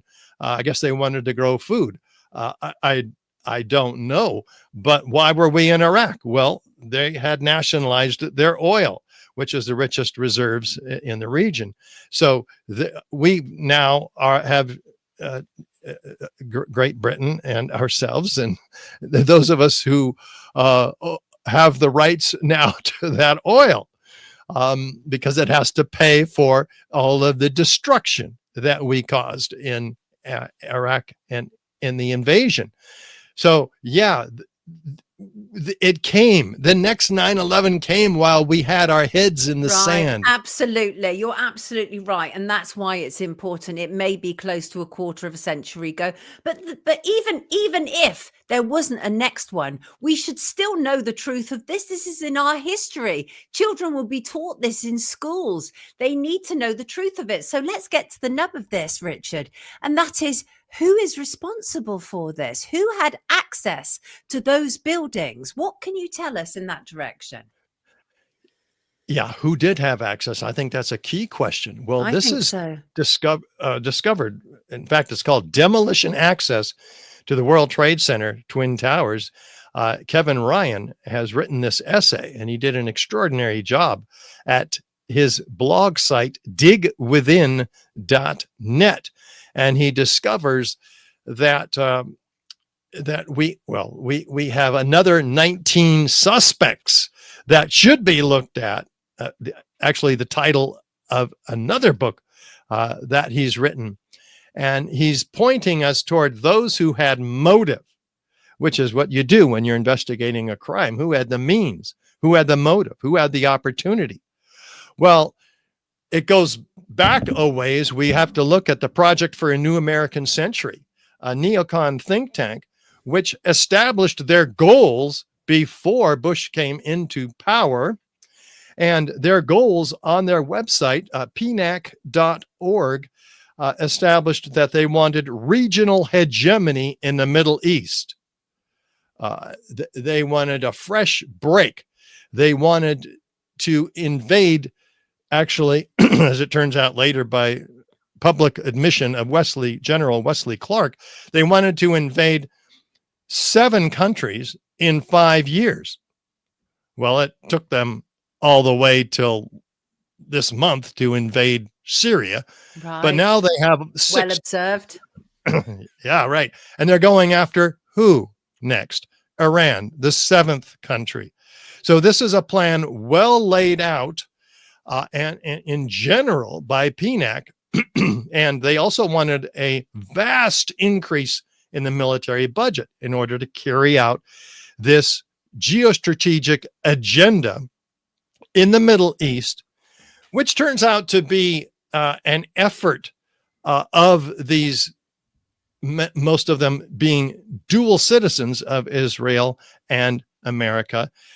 They're actually carrying out the foreign policy of Israel here with the Greater Israel, a goal for the last 75 years of the leadership of that country, largely unspoken until recent times, leading up to and following the invasion of Gaza. Yet another false flag playbook, a false flag game foisted upon the Middle East, particularly the Palestinian people, of course, where 80% of the housing has now been destroyed. Yeah, it's absolutely awful. But your point there, and it's important, is that these things are thought out over a long period of time. They can't do everything in a day. They can't do everything in a year. We'd catch on to it. But you're absolutely right. It's dragged out, isn't it? So PNAC, is the government involved? Well, that's a great question. Who came into power with the Bush administration right when he was elected or not, depending on your perspective? Elected or selected, right? and he brought in most of those members of the Project for a New American Century, including Dick Cheney, Rumsfeld, Wolfowitz, the key neocons who established the strategy and the big stretch to go into Iraq, right? The main, one of the 2 main enemies of Israel. We had no reason to go into Iraq. Saddam Hussein didn't have weapons of mass destruction. He wasn't tied to Osama bin Laden. They were bitter enemies. So they stretched this one, which was pretty darn interesting. So, and very controversial, and created massive worldwide demonstrations. Why are we invading Iraq? There was no clear, compelling reason. There was no legal justification whatsoever. And so we've dragged the coalition of the forced into this series of invasions in Afghanistan. Afghanistan said, gosh, give us the evidence. We'll give you Osama bin Laden. Right. And Bush says that we don't have to do that. He's guilty. And so turn him over. That's a quote. So yeah, exactly. What does Cheney say? Cheney says 6 years later, we have no evidence against Osama bin Laden for the attacks of 9/11. I think it's really important that we've been able to actually extend this, because some of the things that you're saying now will actually give real clarity to people. And another thing that I think that needs to be addressed, because we've heard so much about it, and that is regard Building 7, because obviously the natural question is, well, why on earth touch Building 7? But there was lots going on in Building 7, wasn't there, that went down with Building 7 that day? You bet there was a whole lot. In fact, let me just get rid of that screen there. And we have Building 7 was occupied by the half of it was occupied by Solomon Smith Barney Financial. But interesting, the other half had some very interesting tenants. The FBI, the CIA, the Department of Defense. The Securities and Exchange Commission was on the 23rd floor of this building, and they lost thousands of files related to hundreds of very high-profile cases against companies, Wall Street companies like Enron and WorldCom, which were much bigger than we were ever led to imagine by the mainstream media. It would have brought down whole sectors of the banking industry. Those infamous cases, and that was just the tip of the iceberg. So why did they want to bring down Building 7? Well, it could be that on the 23rd floor of this building, where we also had the bunker that was designed to be extremely protective with generators that could help manage any emergency citywide that the city might have, such as what happened on 9/11, where they had a view right into the Twin Towers. But the building was evacuated after the planes hit the towers, but after the first plane hit the tower. But before, of course, the towers came down, and there was people that worked on that 23rd floor, like Barry Jennings, and also attorney Michael Hess, the mayor's attorney, Mayor Giuliani. They didn't know it had been evacuated, but they were called to emergency meeting because 9/11 had just started to happen.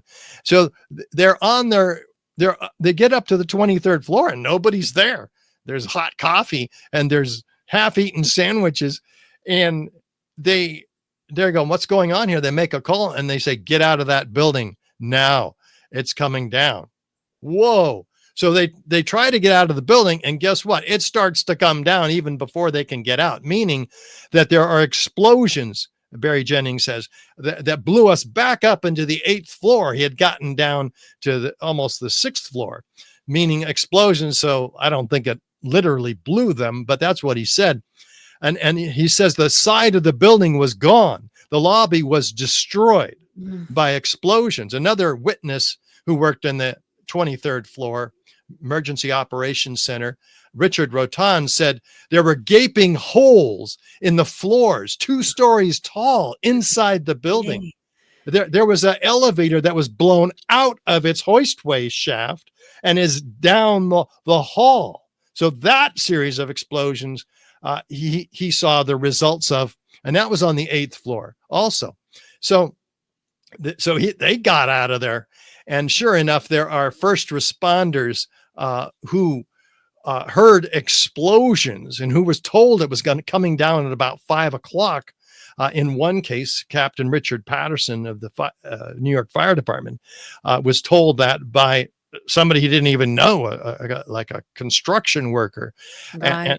And they were trying to go into the building to assess the fire damage, and they were held out by gunpoint. These 2, Chief Fox and Richard Patterson, with these guys in paramilitary clad outfits who wouldn't let them into the building. Firefighters, that's a crime, keeping firefighters out of the building. And like those first-hand accounts that we were hearing as well, I think they're very insightful as well. But, some people are going to be listening to this, Richard, and they're going to struggle to believe some of the things you're saying. And one of the reasons why, not because you lack evidence, not at all. It's because I believe most people are essentially decent. So they struggle to believe that there are people in this world who would do something like a 9/11 in order to be able to fulfill an agenda. But you only have to look over the last 4 years. C-19 is a perfect example of it, which is, and absolutely, I know that we're going to be on YouTube, and so we have to be incredibly careful, but I think we have been careful. I don't think we've said anything that would alert the YouTube censors. We're self-censoring, yes. Yeah, I have to do that. We're forced to, because you have to learn the rules, don't you? And then you learn how how to break them. And that is just the reality of it. That's how I work anyway. But the truth is that what you're actually saying, and I absolutely believe you. I've seen your evidence. I've seen your work over a period of time. What you have to say is compelling. But you are saying that they were prepared to sacrifice thousands of people in order to fulfill a long-term agenda. Well, it turns out that that's what they do in false flag operations. Right. These are classic operations that go back to the beginning of war. But just looking at, for instance, World War I, they sacrificed hundreds or 1,000, I forget the number, with the sinking of the Lusitania, which was set up in order to the Germans knew that it was full of ammunition. They even tried to warn Americans that we're going to take this ship down if it comes out here. And it did. And that was the beginning of World War I, which was promised the American involvement by the Rothschilds, who had been given a new Israel through the Balfour Declaration. Indeed. By bringing America into the war. And this is how it was accomplished in World War I. World War II is very similar. We knew that the codes were broken, the Japanese codes. We knew they were coming to Pearl Harbor. And we allowed that, we being the administration at the time, the admiral in Hawaii was not apprised of the situation. Nevertheless, they got the best ships out of there, and they allowed that to happen to traumatize the isolationist American people to go into war, which profits enormously the bankers, the oil industry, the media. So all of these people seem to run the key industries that profit from war, which is why we have continuing wars like Vietnam, which was sacrificed 58,000 U.S. soldiers. Go ahead. Absolutely. You only have to look to history to see that this would not be a one-off. So here's the interesting thing. So obviously everything in politics, there's no coincidences. It doesn't happen by accident. So that morning, that very famous clip of George Bush in the school and coming and being told, he was reading to the children and everything. Even that in itself appears extremely manipulative, doesn't it? That environment of being sat with children and everything. So when he was told, when they whispered to him, he knew what had happened. Is that what he sat saying? there after he was told the country is under attack? He sat there, and Andrew Card tells us, well, he didn't want to upset the children. Wait a minute, the country's under attack. Extraordinary. He also had eyewitness on the first plane that hit the tower, because he told us that. But guess what? None of us had TV coverage of that first plane hitting the tower. That film footage only came out later, from the Naudet brothers. And so he obviously saw, because he said, I saw the first plane hit the tower on the TV screen. Well, he was watching obviously a closed circuit TV, right? So many people, there's so much evidence here. We're just scratching the surface. You're absolutely right. We are, which is why it's absolutely vital for us to signpost to your longer. You know, what you and your wife are doing is incredibly courageous, and it's important because we shouldn't be bringing in new people into this world based on lies, massive lies that are impacting us all. So it is courageous. Have you never been scared for your life? I have. Although it turns out that I didn't need to be, apparently. I didn't ever have any threats or confrontations that actually justified that concern. What justified the concern is that we are providing evidence that can bring down the cabal of a century, at least, in our world. World control depends on war. With war, they get more control, they get more profits, and that's apparently the end game here is control, in addition to profits and taking from the poor. The middle class are getting poorer and giving to the rich. Billionaires, of course, have dramatically increased in their profit percentages over the 99% of us. Yes, and continuing obviously during C19, biggest transference of wealth from small Yes. independent businesses to these big conglomerate stakeholder capitalism, all taking place. Literally everything that you've been talking about for an awful long time is literally happening right in front of our eyes. And that is again why people need to take note of what you've said. What you've said today is very sobering, even for somebody who has realized there was a problem from the get-go. I think you will probably have blown the minds of many of our viewers at this moment in time, but sometimes it's necessary to do that in order to be able to wake people up, because this is such a huge narrative. It's going to take a lot to unpack for some people, simply because it's hard for people to believe, but you come with such evidence. And that's why I implore people to look at your longer presentation. But Richard, thank you for joining us today. Really appreciate it. And as I say, you've left us with one sobering message after another. Is there anything else that you feel we absolutely need to know at the end of this? Yeah, I want people to A, digest what you've just heard, B, be willing to look at an hour or an hour and a half presentation at richardgage911.org, and C, share this information with others. Again, where do you draw your line in the sand? They're going to roll right over us with the next false flag operation, which these drones in the air over our country may be a part of. Mark the words of those who have been studying this. It's leading up to something.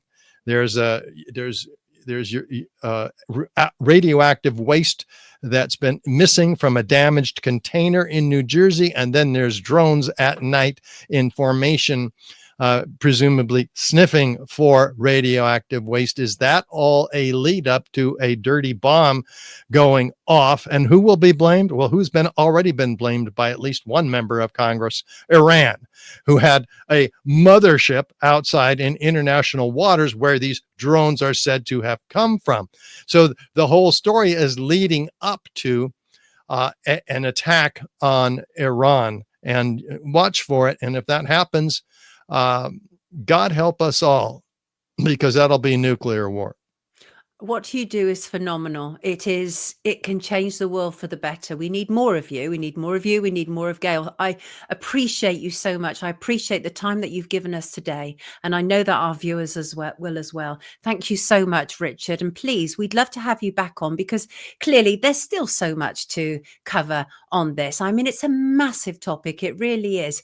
But one day your name will go down in history in all the right ways. It absolutely will. And I know it's a slog.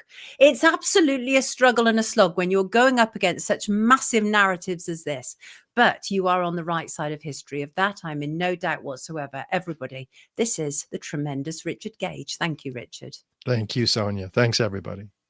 I just want to thank you all for being here with us today. And in fact, twice a week. And the aim is absolutely to increase that to 3 days a week in the new year.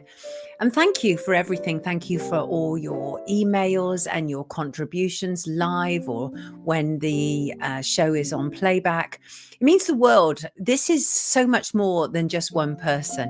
The clue is sort of in the title, and that is Sonia, Poulton and Guess. It's not about one person. It's about us as a community. And that also includes, as I say, some of my guests, but it also includes you, our audience, the people that also make this happen. And thank you for everybody who contributes to Wake Up in whatever way you are able to contribute, be that financially, be that by sending in videos, be that by suggesting guests, be that by liking, sharing, subscribing. Whatever you do to contribute to Wake Up, know that it is very much appreciated. And I just once again want to thank you and enjoy this period, however you choose to celebrate it or not. Just enjoy it. Take good care of yourself, and I will see you on Monday as usual. Lots of love. Have a great weekend.